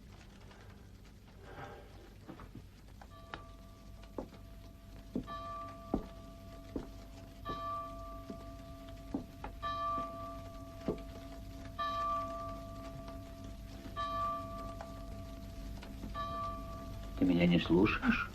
Я думал о солнце, которое видел сегодня. Одному Богу известно, увижу ли я его завтра. Разумеется, увидишь, если не будет тумана. Доживу ли я до завтрашнего дня? Наверное, у тебя сегодня поединок. Да. Могу быть твоим секундантом. О такой услуге я могу просить любого человека, только не тебя. Святая Мадонна! Ты снова поссорился с моим братом. Значит, в этом поединке я потеряю либо друга, либо брата. Погибну, наверное, я. Жди, когда пробьет полночь. Если он действительно убьет меня, я явлюсь сюда и расскажу тебе, что ждет человека на том свете. Я не хотел приходить сюда, но голос неба приказал мне. Нет, нет.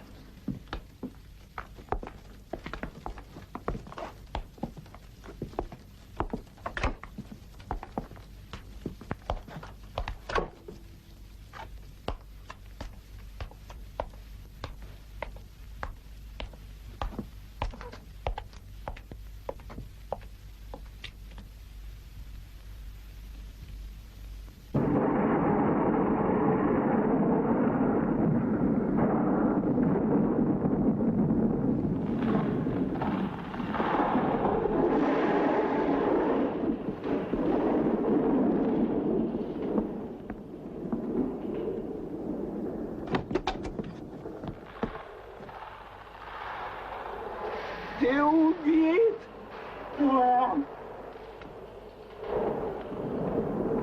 А есть чистилище на том свете?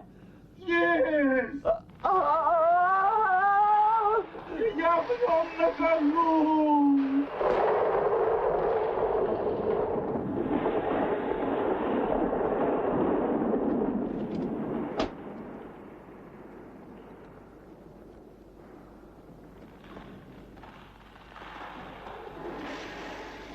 Сеньоры, кто погиб? Почему вы не говорите, кто погиб?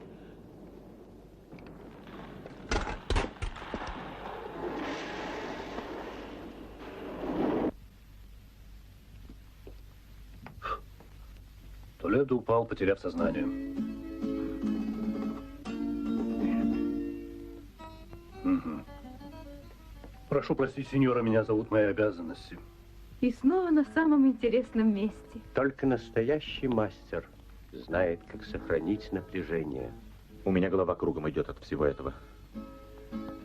Я уже не соображаю, где кончается действительность и начинается фантазия. Ты хотел, очевидно, сказать поэзия? Не понимаю, что ты имеешь в виду, сеньора. Давай разберемся. Я хочу рассказать тебе об основах геометрии. Когда я хочу начертать самую большую величину, я беру восьмерку в горизонтали, а затем при помощи единицы делю ее.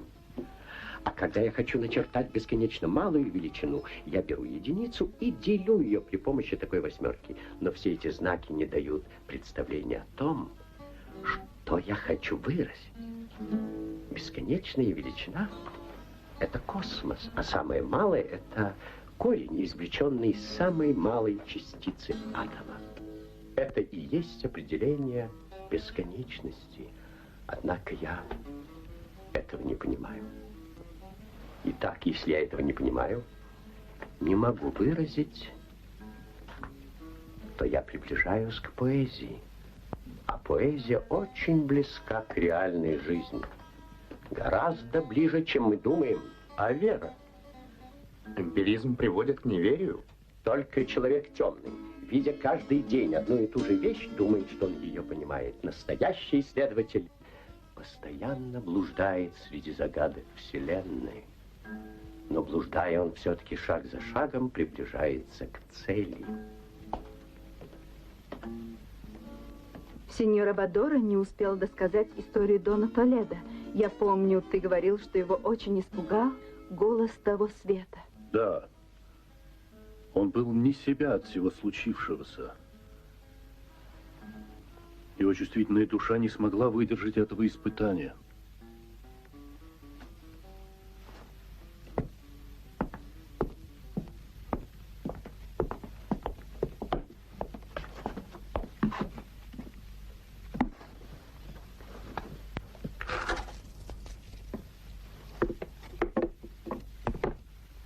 Что ты задумал?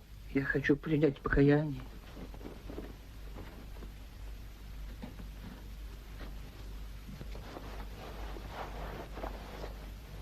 Сеньор Кавалеро, разреши мне одно замечание.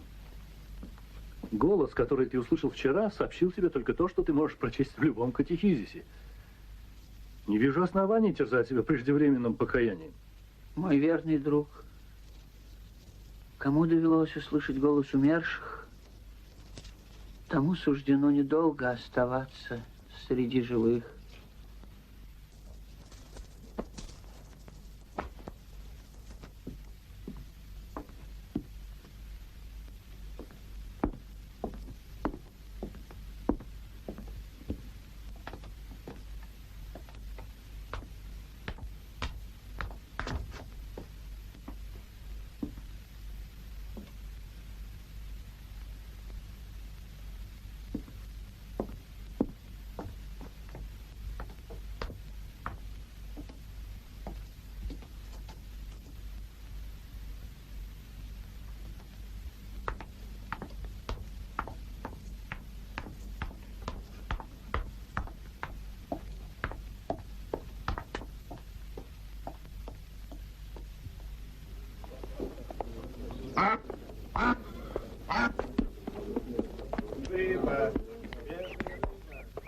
Постой.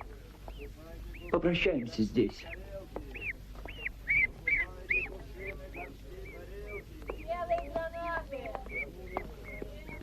Да, еще. Благослови, святой отец.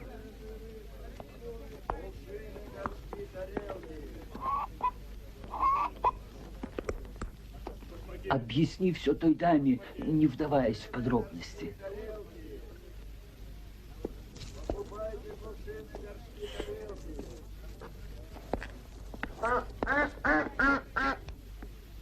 Благослови. Прочь!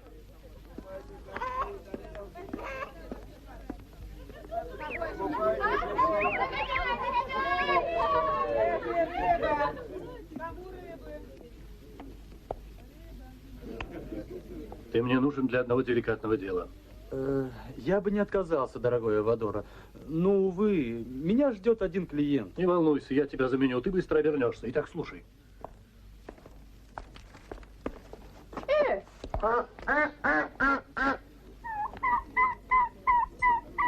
Но должен тебя предупредить, мой клиент – дурак и скучный болтун. В каждом человеке можно найти что-нибудь интересное. Прячь. Ты помнишь, конечно, того сеньора, с которым я пил вино в вашей корчме? Это муж одной молодой благородной дамы. Передай ей незаметно эту драгоценность.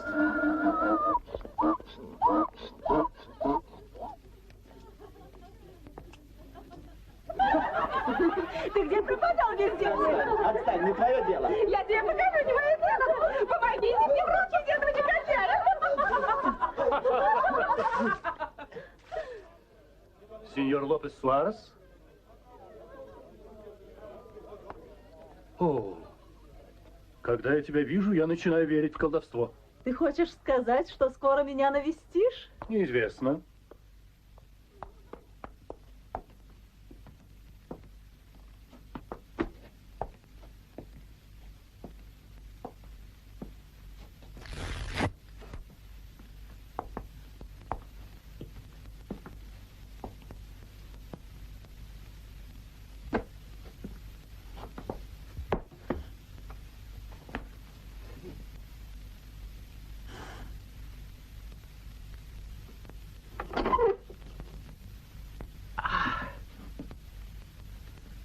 Я сразу понял, что ты добрый человек.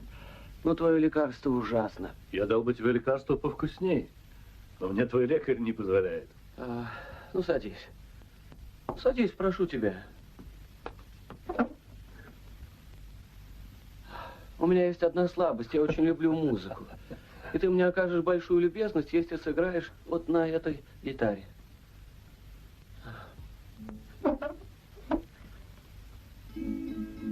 А теперь слушай внимательно. Я являюсь единственным сыном Гаспара Суареса, самого богатого купца в Кадиксе.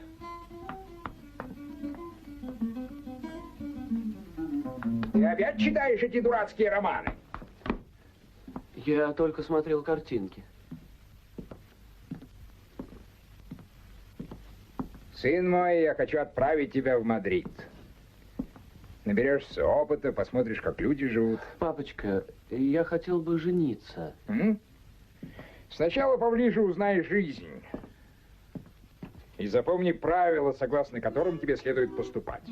Никогда не вступай в разговоры ни с кем из дворян.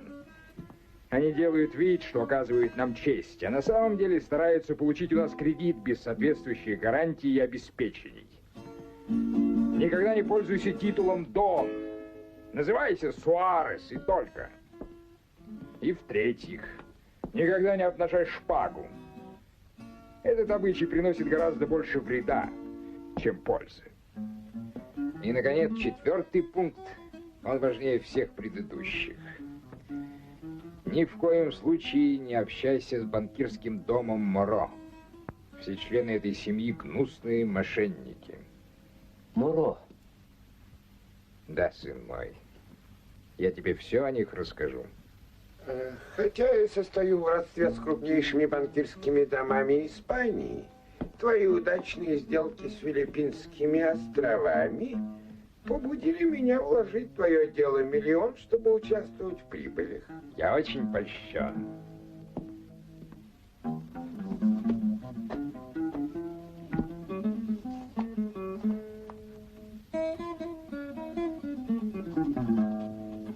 Постараюсь удвоить твой вклад в наикратчайший срок. Можешь не торопиться, сеньор.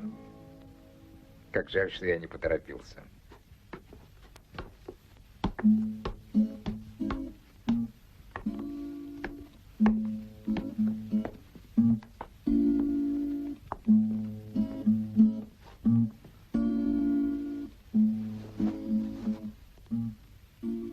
Я полагаю, что вы меня знаете.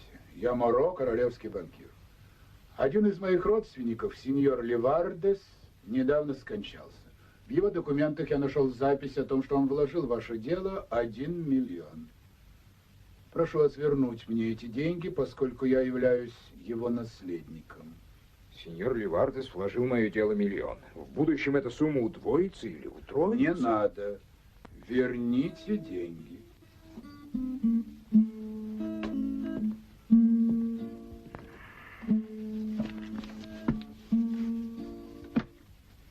Пожалуйста.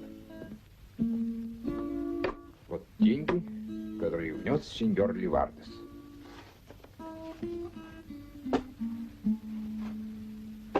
А теперь слушай внимательно. Через 2 года мои корабли возвратились с тройной прибылью. Тогда я сообщил банкиру Моро, что ему причитается еще 2 миллиона.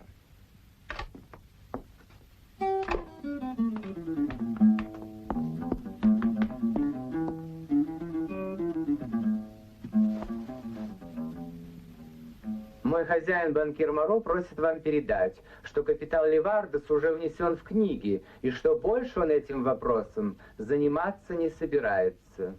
Но ему причитаются еще 2 миллиона. Прошу прощения, но мой хозяин об этом слышать не хочет. Это безобразие! Мне не нужны его подачки! Банкир Моро меня кровно оскорбил! Я начал добиваться своих прав, чтобы защитить честь своего имени и своего сословия.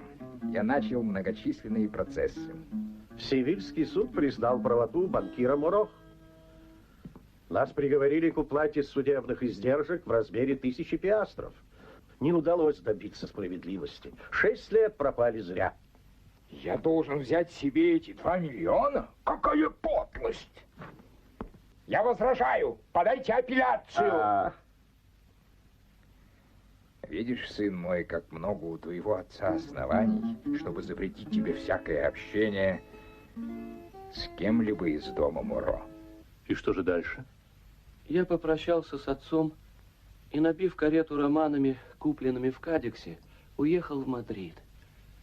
Налей мне еще этой микстуры, добрый человек.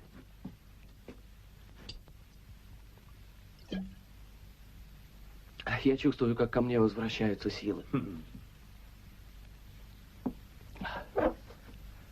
Сентиментальные романы так сильно взбудоражили мою неискушенную душу, что я приехал сюда уже влюбленный до потери сознания, хотя тогда мне еще не было известно, в кого именно я влюблен.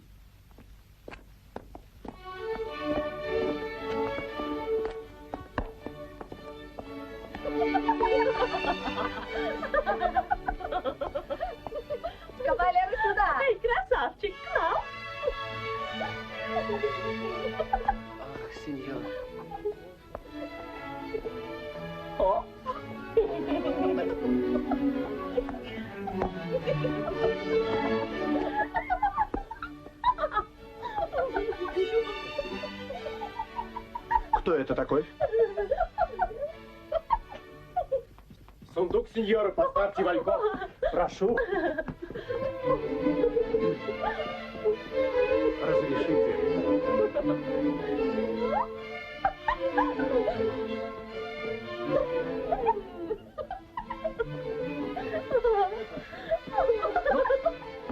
Прочь! Прочь!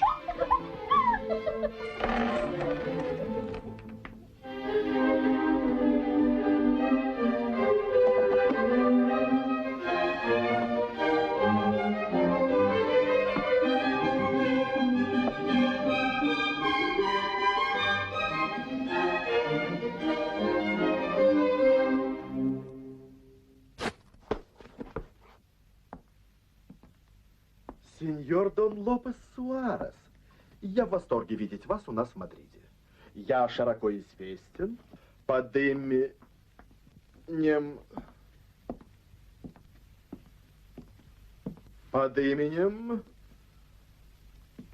Дон Роке Бускерос. Мы родом из Кастилии. Сеньор Дон Роке, отец мне категорически запретил присваивать себе титул Дон и общаться с людьми дворянского звания. Сеньор Лопес, а мой отец, наоборот, наказал мне обращаться с титулом Дон к знаменитым купцам и искать их общество.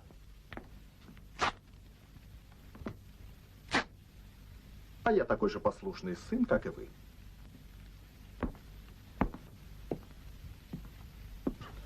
Ваша осанка и элегантность, с которой вы вышли из кареты, очаровали меня. Это ваша, Дон Лопес? Сеньор Кабальеро! Моя. Какое интересное совпадение. Я как раз собираю такие безделушки. Прошу, рад вам услужить. Истинный коллекционер всегда имеет у себя два экземпляра, ибо не исключено, что одного из них он лишится при каких-нибудь обстоятельствах. А третий пригодится для обмена, если подвернется случай. Дон Роке, я только что приехал, я ужасно устал, и меня мучит голод. Ясно.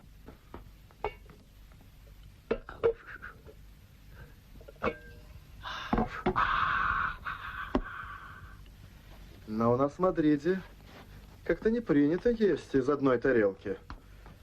И мне неудобно. Очевидно, они забыли принести для вас вилку и нож. Эй, мальчик. Эй, мальчик.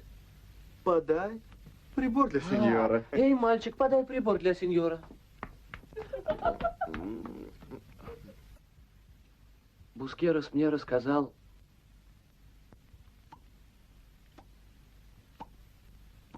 новейшие мадридские сплетни. А я с нетерпением ждал минуты, когда смогу попасть в таинственный Буэн-Ретиро. Этот старинный парк часто упоминался в романах.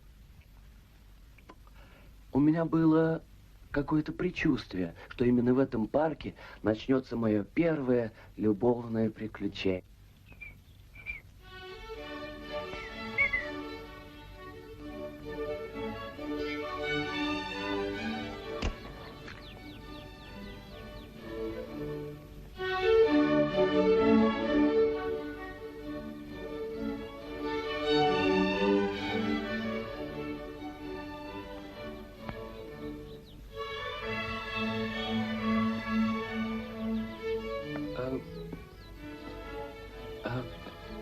Простите, вы ничего не изволили потерять во время вашей прогулки? Вы не ошиблись? Я потеряла золотой медальон. А не было ли на этом медальоне какой-нибудь надписи? Я вижу, вы уже знаете, что меня зовут Инес, а оригинал портрета в медальоне предан мне навеки. Прекрасный сеньор, позвольте вам заметить, что за находку обычно полагается вознаграждение. Простите, но я не знаю, что вы имеете в виду. Я поздравляю вас. Вы познакомились с сыном самого богатого купца в Кадиксе. Я не давала повода к тому, чтобы со мной заговаривали незнакомцы. Дон Лопес Суарес. Пожалуйста, отдайте медальон.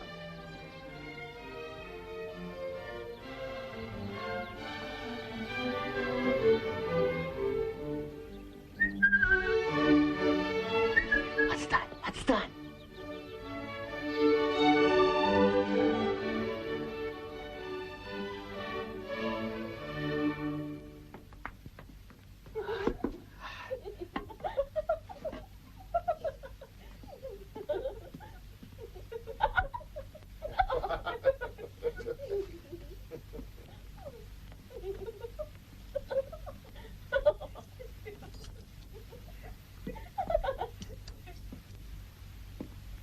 Сеньор Дон Лопес, я отверг 20 приглашений и пришел обедать к тебе.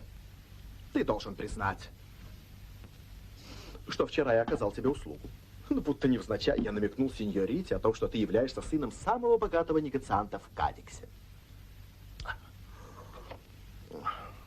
Она сделала вид, что рассердилась на тебя, но только для того, чтобы показать, что твое богатство не произвело на нее никакого впечатления. Ты молод, умен, хорош собой, щедр. Но запомни, что золото влюбленным никогда не мешало.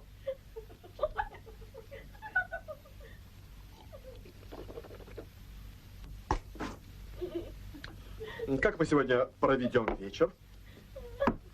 Я хочу осмотреть город. Один. Ты уж извини, что я не могу тебя сопровождать. Ничего. Иди, черт с тобой. Отстань.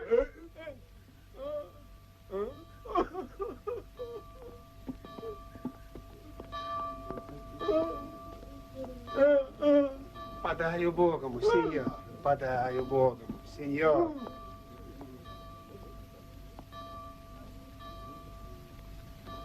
Это был медальон моего брата. А?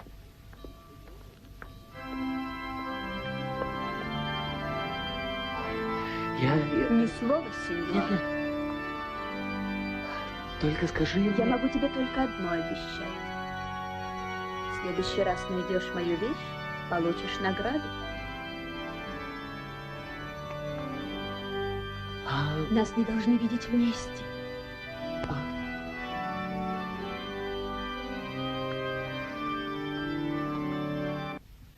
Лопес Суарес, сеньор. Что? Сеньорita Инес. Душа и глаза мои очарованы, запятая, и ты, прекрасная Инес, тому причиной. Тому причиной. Я в этом письме хотел собрать свои мысли. А что делать, если они разбегаются?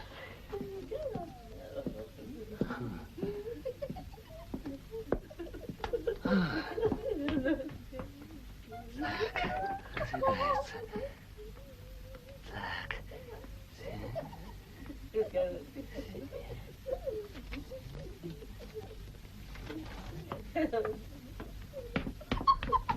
Эй!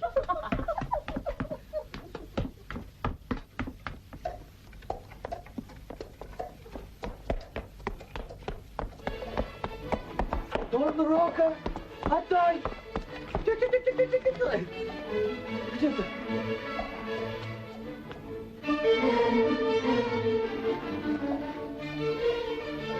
Дон Рока! Дон Лопес!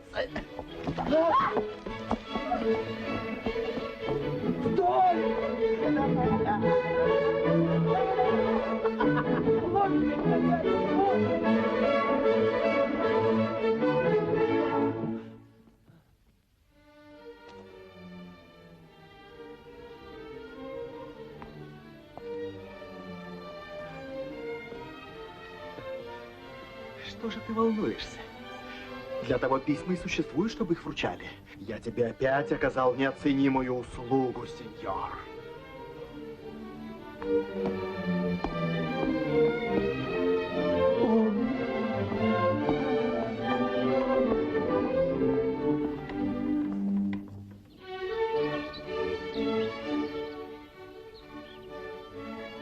Позвольте, сеньорита. Странно, сеньор, что вы доверили такое письмо человеку назойливому и невоспитанному.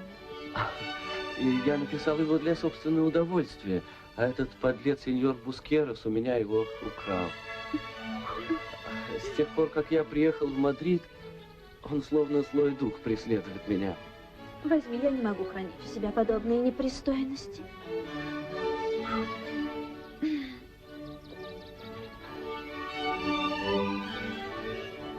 Сеньор, что бы ты еще хотела узнать? Мне хотелось бы узнать, кто ты такая и кто твои родители. У моего отца денег ничуть не меньше, чем у твоего. Я дочь известного банкира Моро. Моро? Будь проклята моя жизнь. Сеньор! Я не имею права даже и думать о тебе. Иначе меня ждет проклятие моего Что отца, случилось? которое мне этим грозил, когда я уезжал из Кадикса. Что? Из Кадикса. Не верь ему, госпожа, и не отчаивайся. Эти маленькие крезы плохо клюют на приманку. Но рано или поздно приходит их черед. Ну, деликатней. Не забывай, что я дворянин. Иди. Мне осталось только умереть, и поразит меня молния. Инес любит тебя. Она готова ради тебя на все. Ради меня? Она будет ждать тебя вон на той самой скамейке после захода солнца.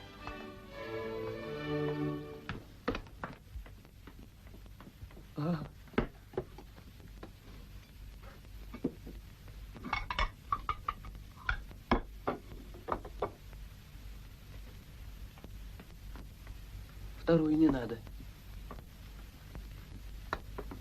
Здравствуй, красотка. Дон Роке опять пришел.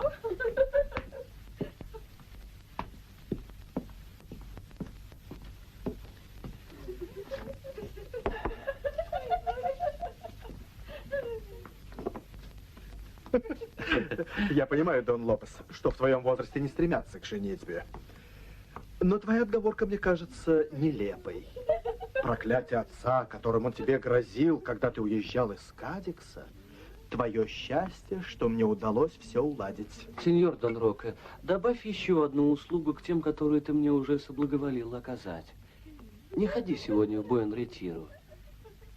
Инес туда не придет, но мне бы хотелось, сидя на той самой скамье, оплакивать свою судьбу. Слова, с которыми ты ко мне обратился, кажутся мне оскорбительными. Они наводят меня на мысль, что мое самопожертвование не пришлось тебе по вкусу. Сеньор.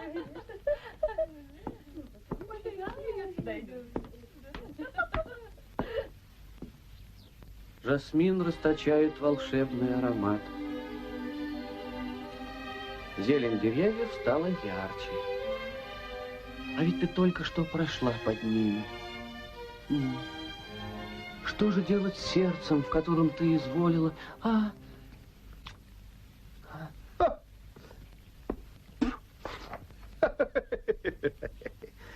Я бы мог, конечно, предоставить тебе одному оплакивать свои несчастья. Но если бы пришла очаровательная Инес, кто помог бы тебе исправить твои оплошности? Это ты читаешь? Так как все равно делать нечего, я тебе расскажу одну историю. Не могу я слушать. Ты мне найдешь очень много поучительного. У меня всегда была склонность к юриспруденции, но мне надо было узнать людей и жизнь.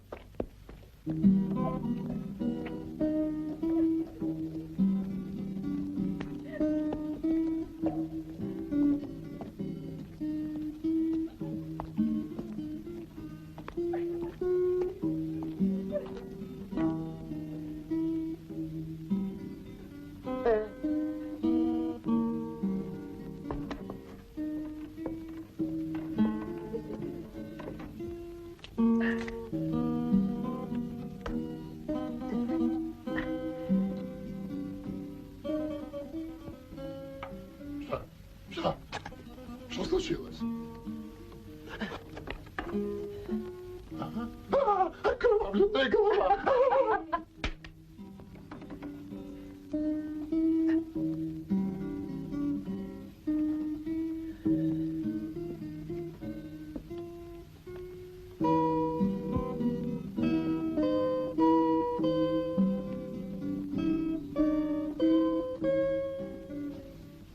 Я подумала, что это один мой родственник, с которым я должна была поговорить наедине. Я не знаю вас, и мне не ясна цель вашего визита. Я попал в вашу спальню совершенно случайно. Мне надо было выяснить, кто тут живет, кто владелец. Я посвятил себя юриспруденции и изучаю жизнь людей. Это другое дело. Нам всегда приятно узнавать, что происходит у других. До того, как ты проснулась, госпожа, твой супруг кричал что к нему в окно лезет окровавленная голова. Я его что-то не понял.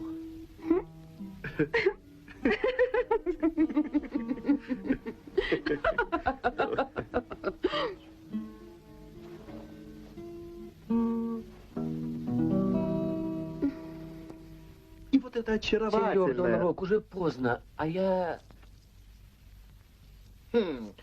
Мне думается, Дон Лопес, что когда человек рассказывает вам такую захватывающую историю, Но ведь неприлично его перебивать. Я не намерен выслушивать твои объяснения. Я остановился на том, как она... Сейчас я вам все объясню, сеньор. Итак, я дочь королевского офицера. И зовут меня Фраскита Соляро. Еще в своей юности я любила смотреть на прохожих. Фраскита, Фраскита, будь скромнее и серьезней. Ах, оставьте, мама. Как я могу быть серьезной с такими элегантными юношами?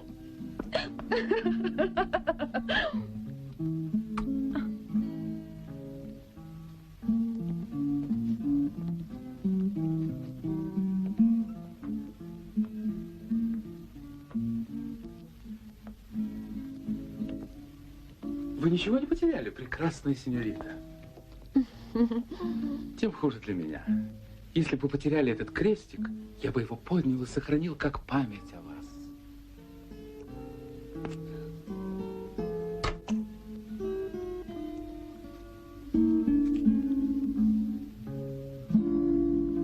Фраскита, отойди от окна.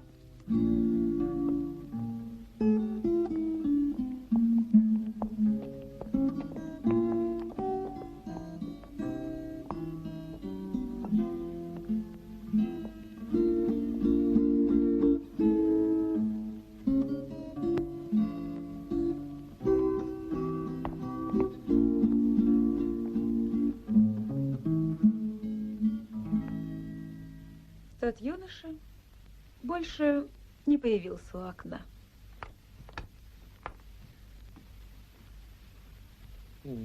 Моя чудесная женушка. Мое счастье. Ты любишь своего муженька? Конечно. И больше никого на свете? Никого.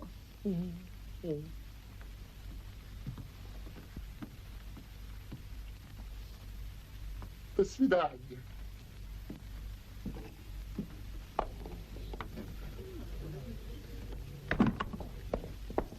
Что там у тебя, малыш? Письмо для сеньора Фраскиты. Дай мне его. Я отец сеньора Фраскиты. Ступай.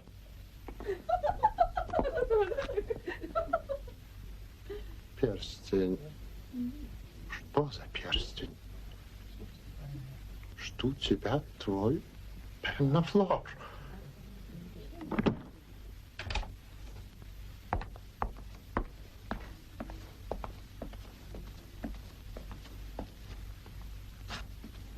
Фраскита, ты меня любишь?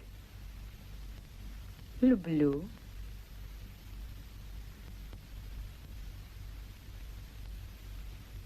Значит, ничто не должно мешать нашей любви. Упокой, Господи, душу раба Твоего, и с миром прах ему в обитель свою.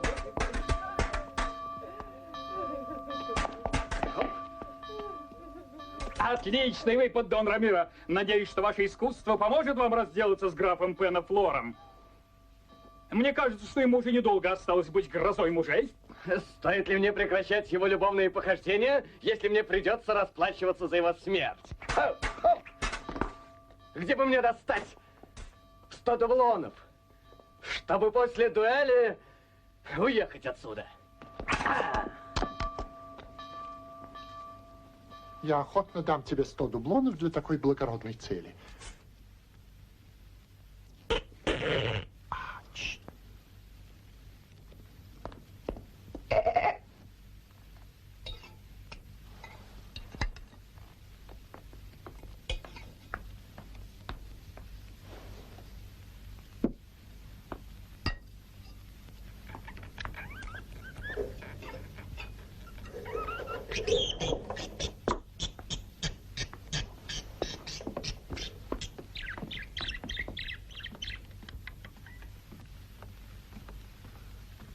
Сегодня ночью убит его сиятельство граф Пенафлор. Пенафлор. Из письма, обнаруженного нами у одного из злодеев, мы узнали, что ты, сеньор, заплатил 100 дублонов за это гнусное злодеяние. Я никогда в жизни не видел сеньора Пенафлора. Вчера ко мне пришли 2 человека с векселем на 100 дублонов, выданным мной еще в прошлом году. Показать вам его? Нет, не надо. Я веду только уголовные дела. В торговые сделки я не вмешиваюсь никогда. У меня к вам больше вопросов нет. Прощайте. И извините за беспокойство.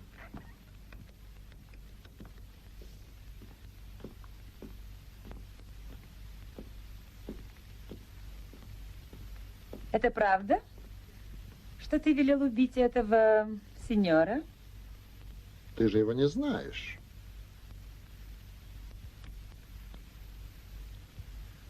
Но я бы отправился в паломничество к святому Якову из Компостелли, если бы верил, что мне будут отпущены все мои грехи. Занятная история. Да.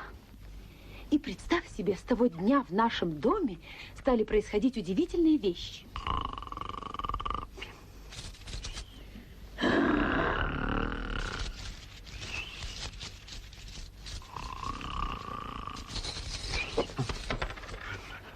Забери свои 100 дублонов!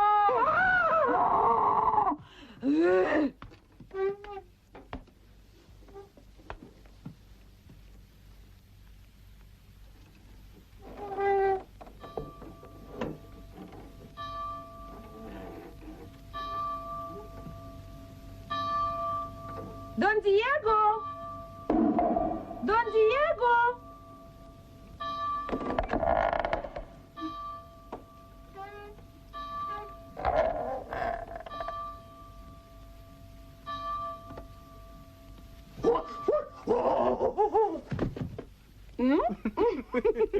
Неплохо придумано. Ты, наверное, уже понял, что графа Пеннафлора мы придумали только для того, чтобы напугать моего мужа и заставить его совершить паломничество. Служители закона, а также все наемные убийцы были подставными людьми. Так вот откуда взялась окровавленная голова. Так ты понял, сеньор, что я не тебя ждала сегодня? Довольно. Ты выслушай до конца, сеньор. Да скажешь, в другой раз меня ждут неотложные дела. Сеньор Дон Лопес, ты хочешь меня оскорбить? Да, я не вижу другого способа избавиться от тебя.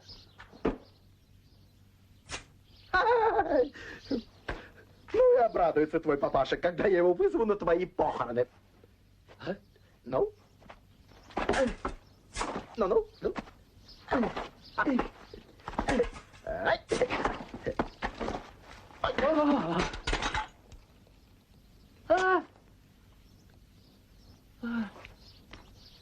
Так, и вот на чем я остановился. Ага.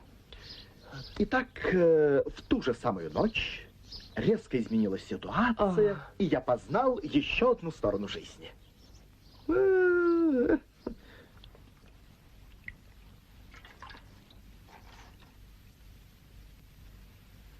Твое счастье, что моя шпага не убила, а только поцарапала тебя. Потерпи немного, спокойней. Я сам улажу все твои дела, даже не рассчитывая на благодарность. Только жаль, что ты своим нелепым поведением прервал мое повествование на самом интересном месте. Так вот, слушай. В ту же самую ночь ситуация изменилась, и я познал еще одну сторону жизни.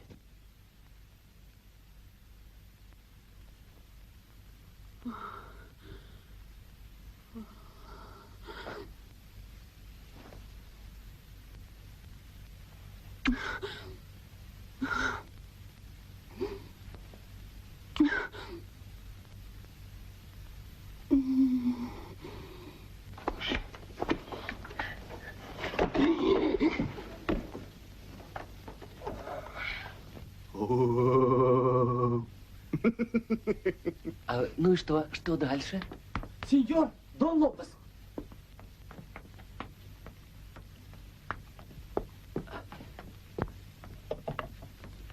Сеньор еще слаб, ему нельзя двигаться.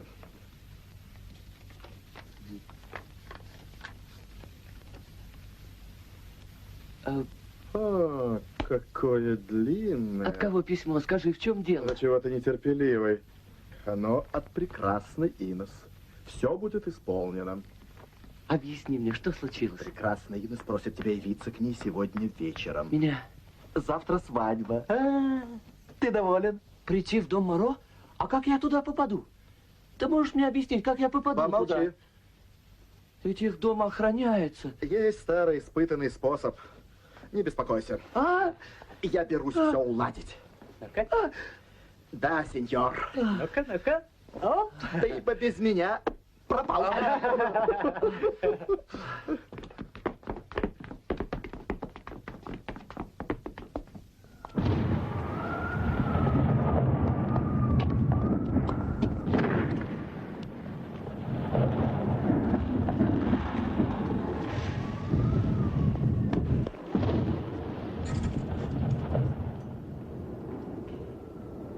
Которое окно? Первое, второе, третье, четвертое, третье. Второе. Третье.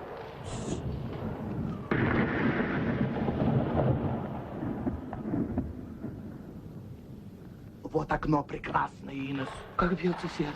Это очень трогательно, сеньор. Но смотри, не провали всю затею. Я постараюсь не подвести тебя. Сеньор, напряги все силы.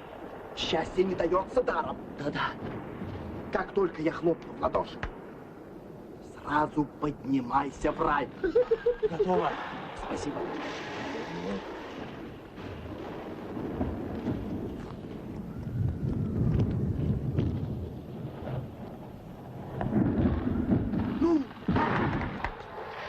Маркиз, весь трепеща, стал подниматься на веревочной лестнице на балкон герцогини.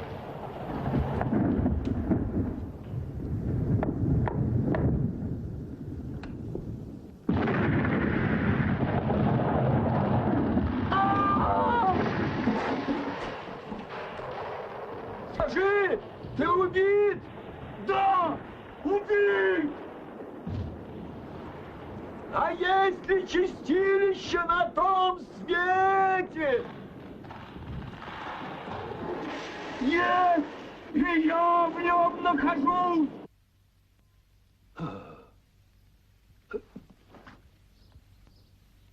А в ту ночь гроза была? Молния сверкала, как в аду. Наверное, поэтому Бускерос и перепутал окна. Так значит, это ты душа бедного грешника? Душа? Эй, куда ты бежишь, приятель?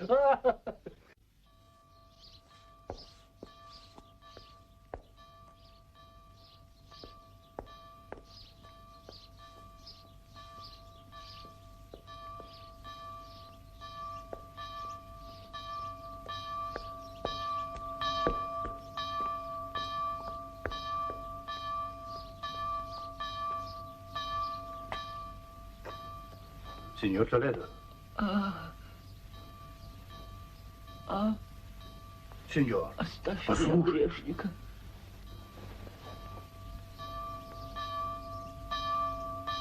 Что?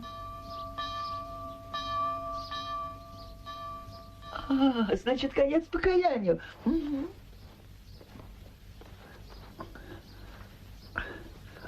Откуда ты об этом узнал? Мне рассказал Дон Лопес Суарес. А кто это? Купец из Кадикса. Не понимаю, как это случилось? Бускерос перепутал окна. Бускерос. Бускерос. Ага. Первый раз слышу. Но ты его как-нибудь приведи ко мне. Я хочу знать подробности.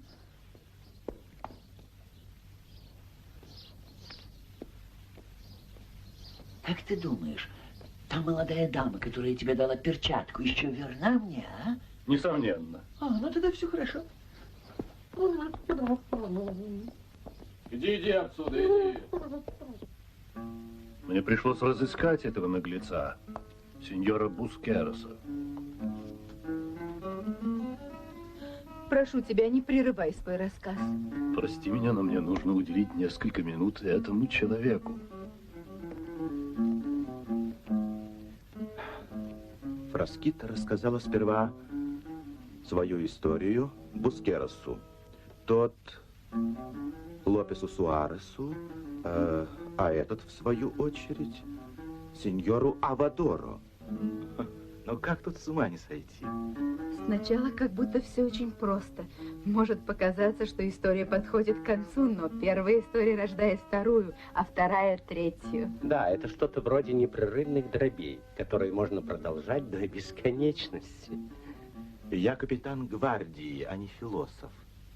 Твоя математика — это мертвые числа.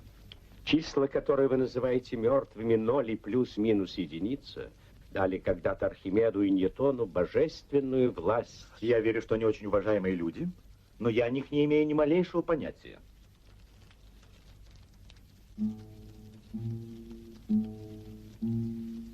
Люди словно слепцы, блуждающие в лабиринте улиц незнакомого города. Улицы ведут к определенной цели, но мы почему-то боимся идти вперед, а возвращаемся назад или топчемся на месте. Я вижу немало улочек, которые пока ведут в ничто. Надо только найти новую комбинацию, и сразу все станет ясно. Ибо человек не может придумать ничего такого, чего не мог бы раскрыть другой человек. Прошу прощения, но я уже ничего не понимаю. Вернемся к нашей истории. Кавалер Толедо обрел прежнее веселье и душевное равновесие. А я отправился на поиски несносного сеньора Бускероса. Мне повезло, в тот самый день нас столкнула судьба.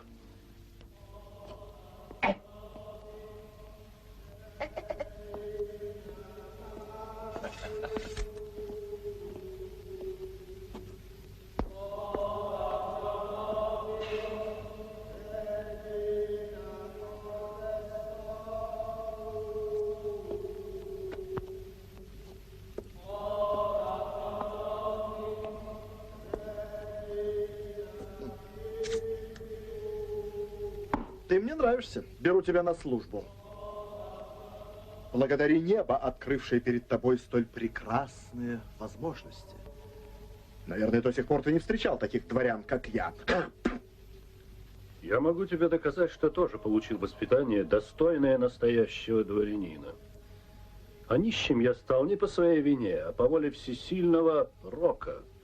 Я благородного происхождения. Это меня устраивает. Пойдем, сеньор.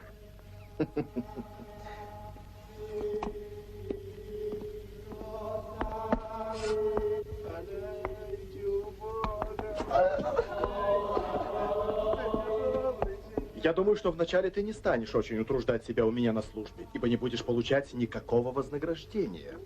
И не рассчитывай на приличную одежду.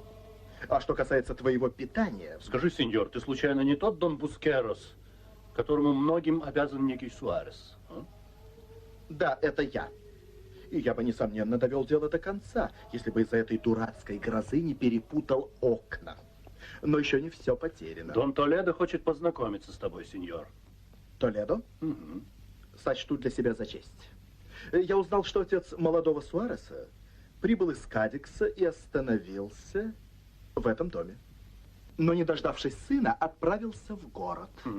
А куда может пойти человек, приехавший из провинции, а? Конечно, в церковь. Ошибаешься, благородный бродяга. Только в трактир. А в какой? Безусловно, в ближайший.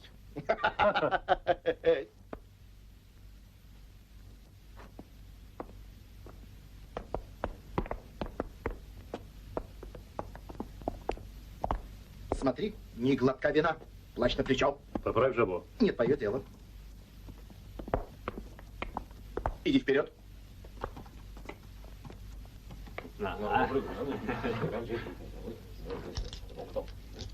Да не может быть, сеньор.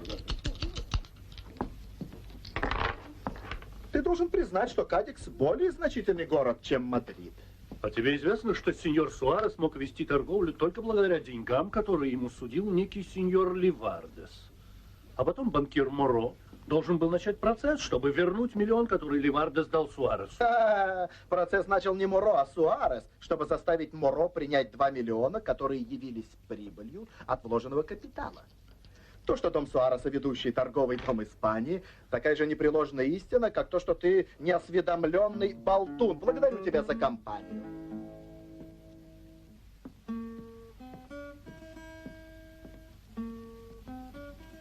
Я вижу, сеньор, что ты почтенный коммерсант.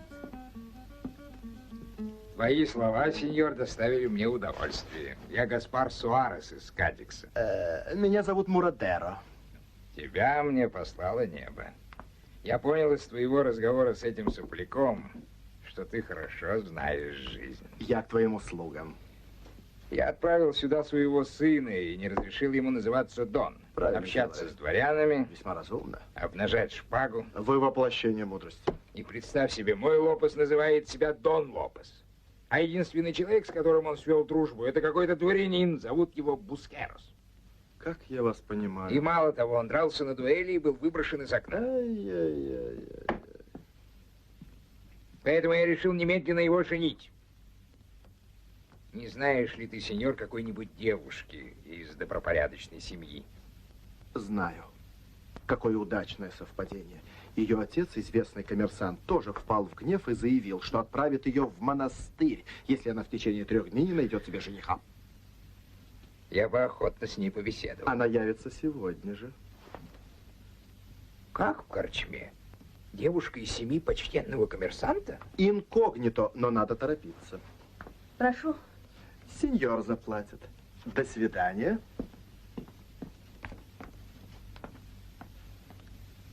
Но ведь я... Ты убедишься, наконец, какого друга ты приобрел в моем лице.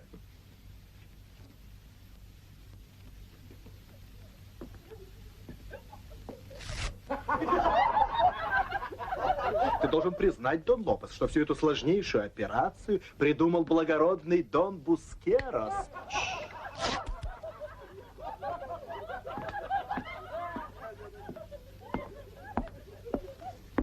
По твоему выступлению в кабачке, когда ты так мудро встал на мою защиту, я сразу понял, что ты отлично разбираешься в торговых делах. Однако, прости, сеньор... Мурадеро. По-моему, твое имя мало известно в коммерческих кругах. Видишь ли, сеньор, я... Понимаю. Наверное, обстоятельства мешали тебе испытать свои силы в делах, достойных твоего таланта. И тогда я...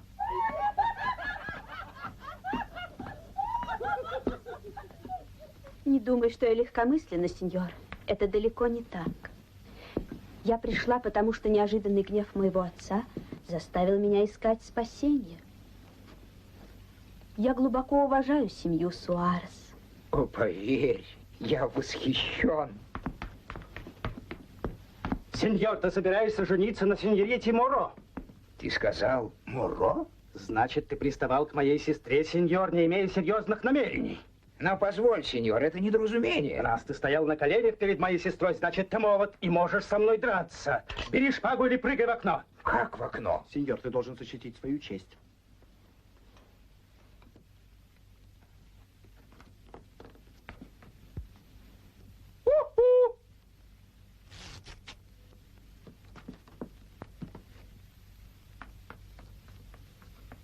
Отец.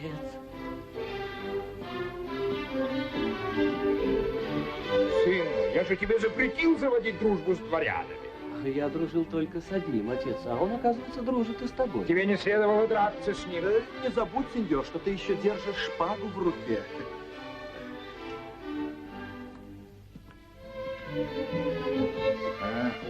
Лопес.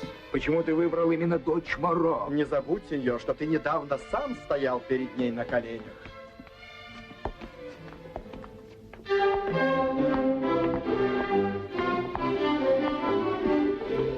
К сожалению, сеньор Гаспар Суарес, твой сын поступил весьма необдуманно. Добиваясь руки моей дочери, он оказал бы нам только честь.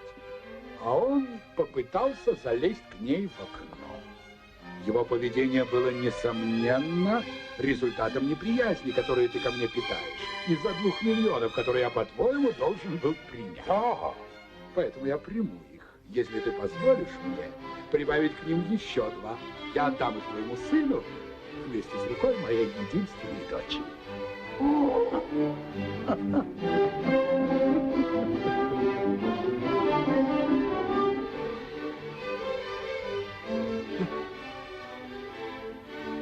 Ловко ты все это подстроил, сеньор.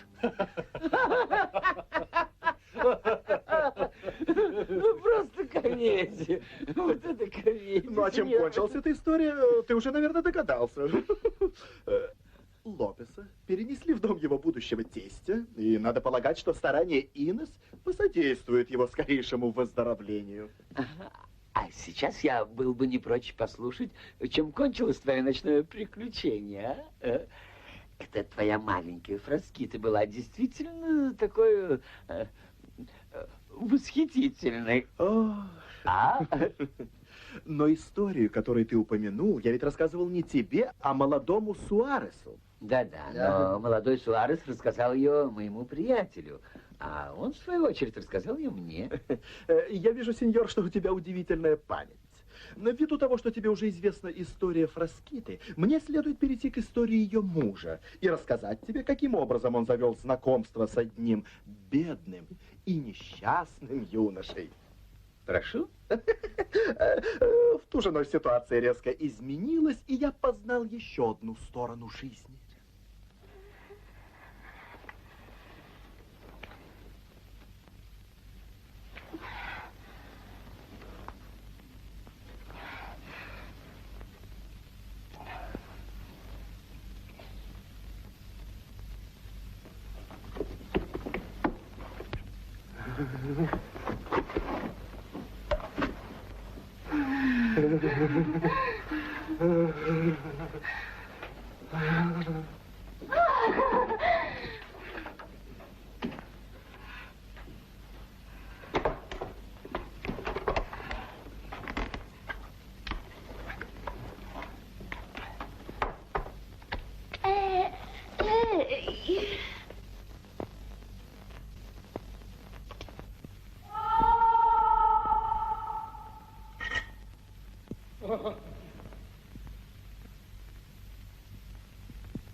Кто ты такой? Этот знак доказывает, что я посланец сатаны. Перестань преследовать меня. Сгинь! Преследовать? Преследовать? А 100 дублонов, которые ты уплатил за голову графа Пенафлора? Что тебе нужно от меня? Это твой кошелек. Но, как видишь, граф перед смертью успел удвоить ставку за твою голову. Не убивай меня. Не убивай. Ничего, ничего, ничего. Это не надо. страшно. Не надо, не надо. Сейчас.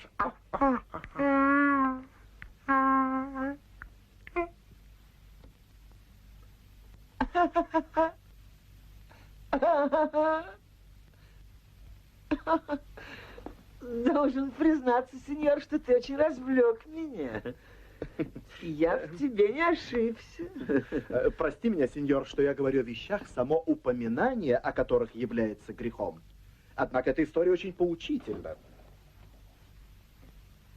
А какова судьба прекрасной Фраскиты? Овдовела. Ах, да. Она вышла замуж за своего любовника и с тех пор ведет себя безупречно. Кстати, вот она. Что ты говоришь? Это же Донья Ускарес. Фраскита. Пойди к нему, он так обрадуется. Он, наверное, сохся от любви.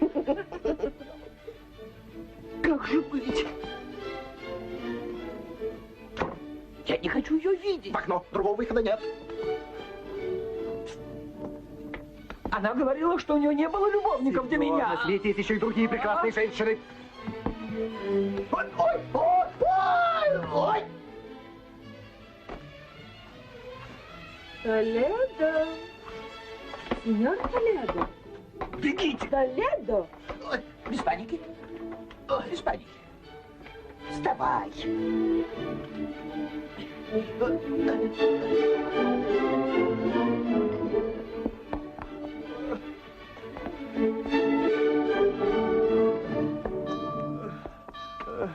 Я обязан все это продумать еще раз, но только более тщательно. Сеньор, Прощайте, друзья мои. твоя шпага. Нет, нет. Ой. Ой. Так тебя. Так тебя. Ой. Он ведет довольно утомительный образ жизни. Нужно потребовать, чтобы под каждым окном установили лестницу. Ну, а то можно без ног остаться.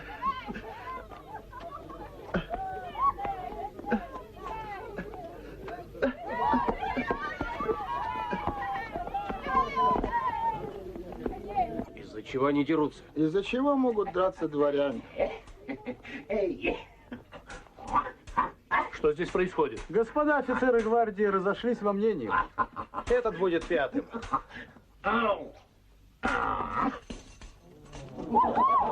Какой удар!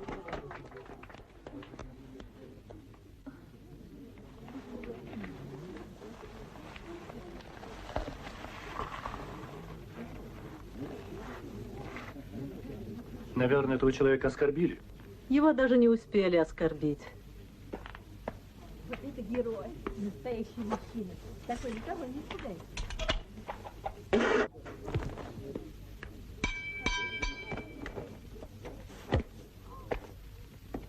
Вы продолжаете настаивать на своем? Ничто не заставит меня изменить свое мнение.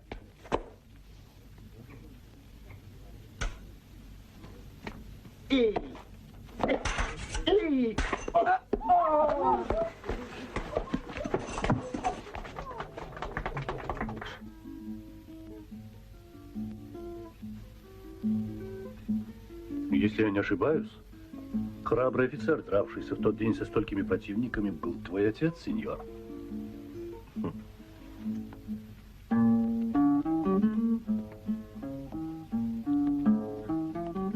Да, в хронике его поединков упомянуто такое событие.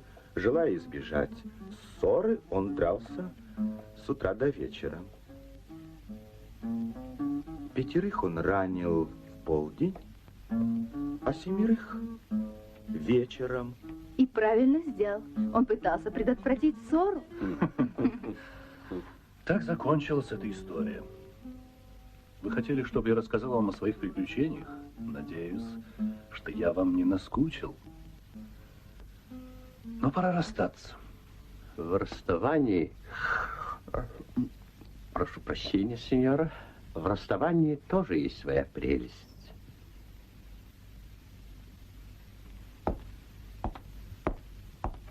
Тебя вызывают по важному делу.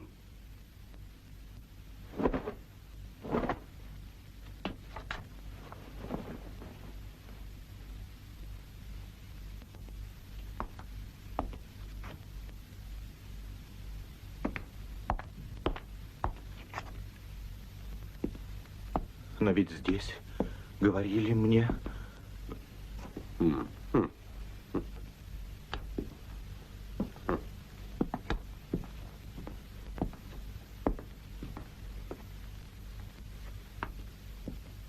По-моему, сеньор, у тебя осталось мало времени.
Альфонс ван Ворден, мы ждем тебя. Кто ты такой? Мое имя ничего тебе не скажет. Приветствую тебя на земле гомелесов.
Ты, наверное, узнаешь теперь во мне отшельника. А на самом деле я шейх из рода Гомелес. И ты находишься здесь, потому что не обманул наших надежд.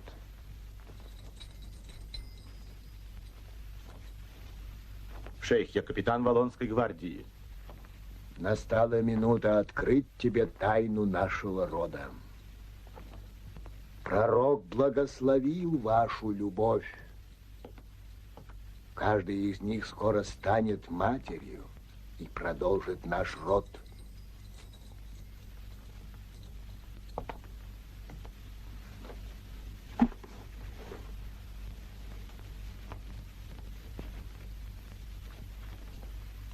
Мы испытывали тебя не один день. Мы должны были сначала убедиться, что ночь, проведенная тобой здесь с ними, принесет спасение роду Гомелес. Ибо ты единственный мужской потомок нашего угасающего рода. А все твои приключения были заранее подготовленной игрой, чтобы проверить, насколько ты благороден и отважен.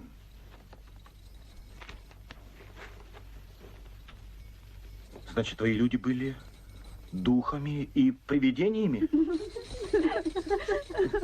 А чернокнижник? Наш слуга. И Пашевко тоже. Он испанский акробат. Бедняга потерял глаз, когда делал двойное сальто.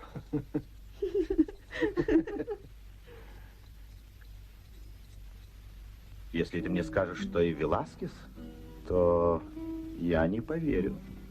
Нет. Этот скептик доставил нам много хлопот. Но мы рассчитывали, что Ребекка нам поможет. В этой книге ты найдешь точное описание всех твоих приключений. Может быть, прочтя ее, я что-нибудь и пойму.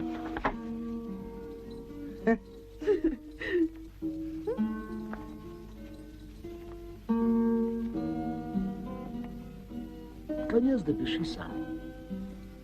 Да прикоснется всемогущий Аллах розой счастья к твоему челу.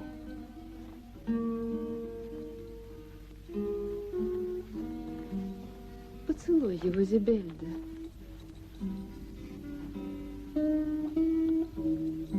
Я буду счастлива видеть его в твоих объятиях.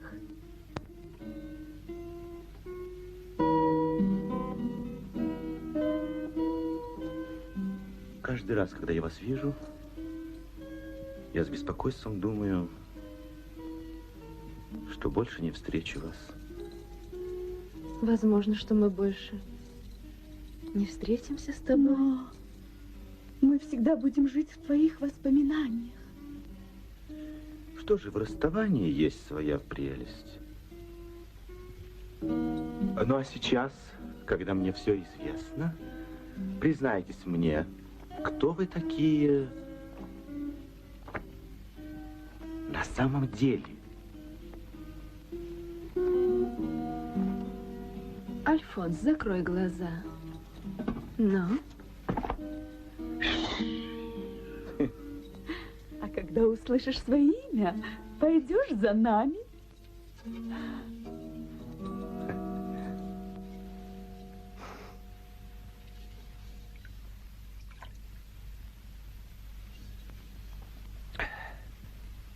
Ну что?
А доберемся ли мы засветло? Доберемся. На этот раз наверняка доберемся.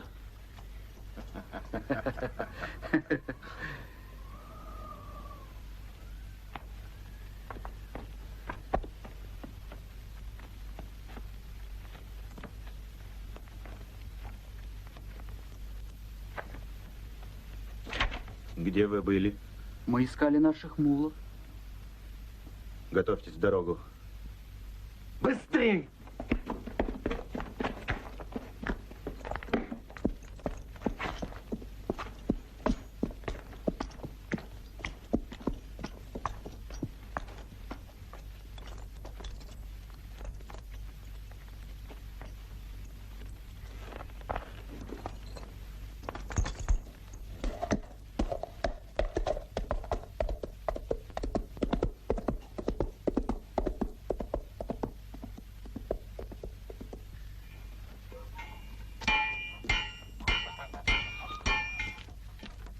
Его надо перековать.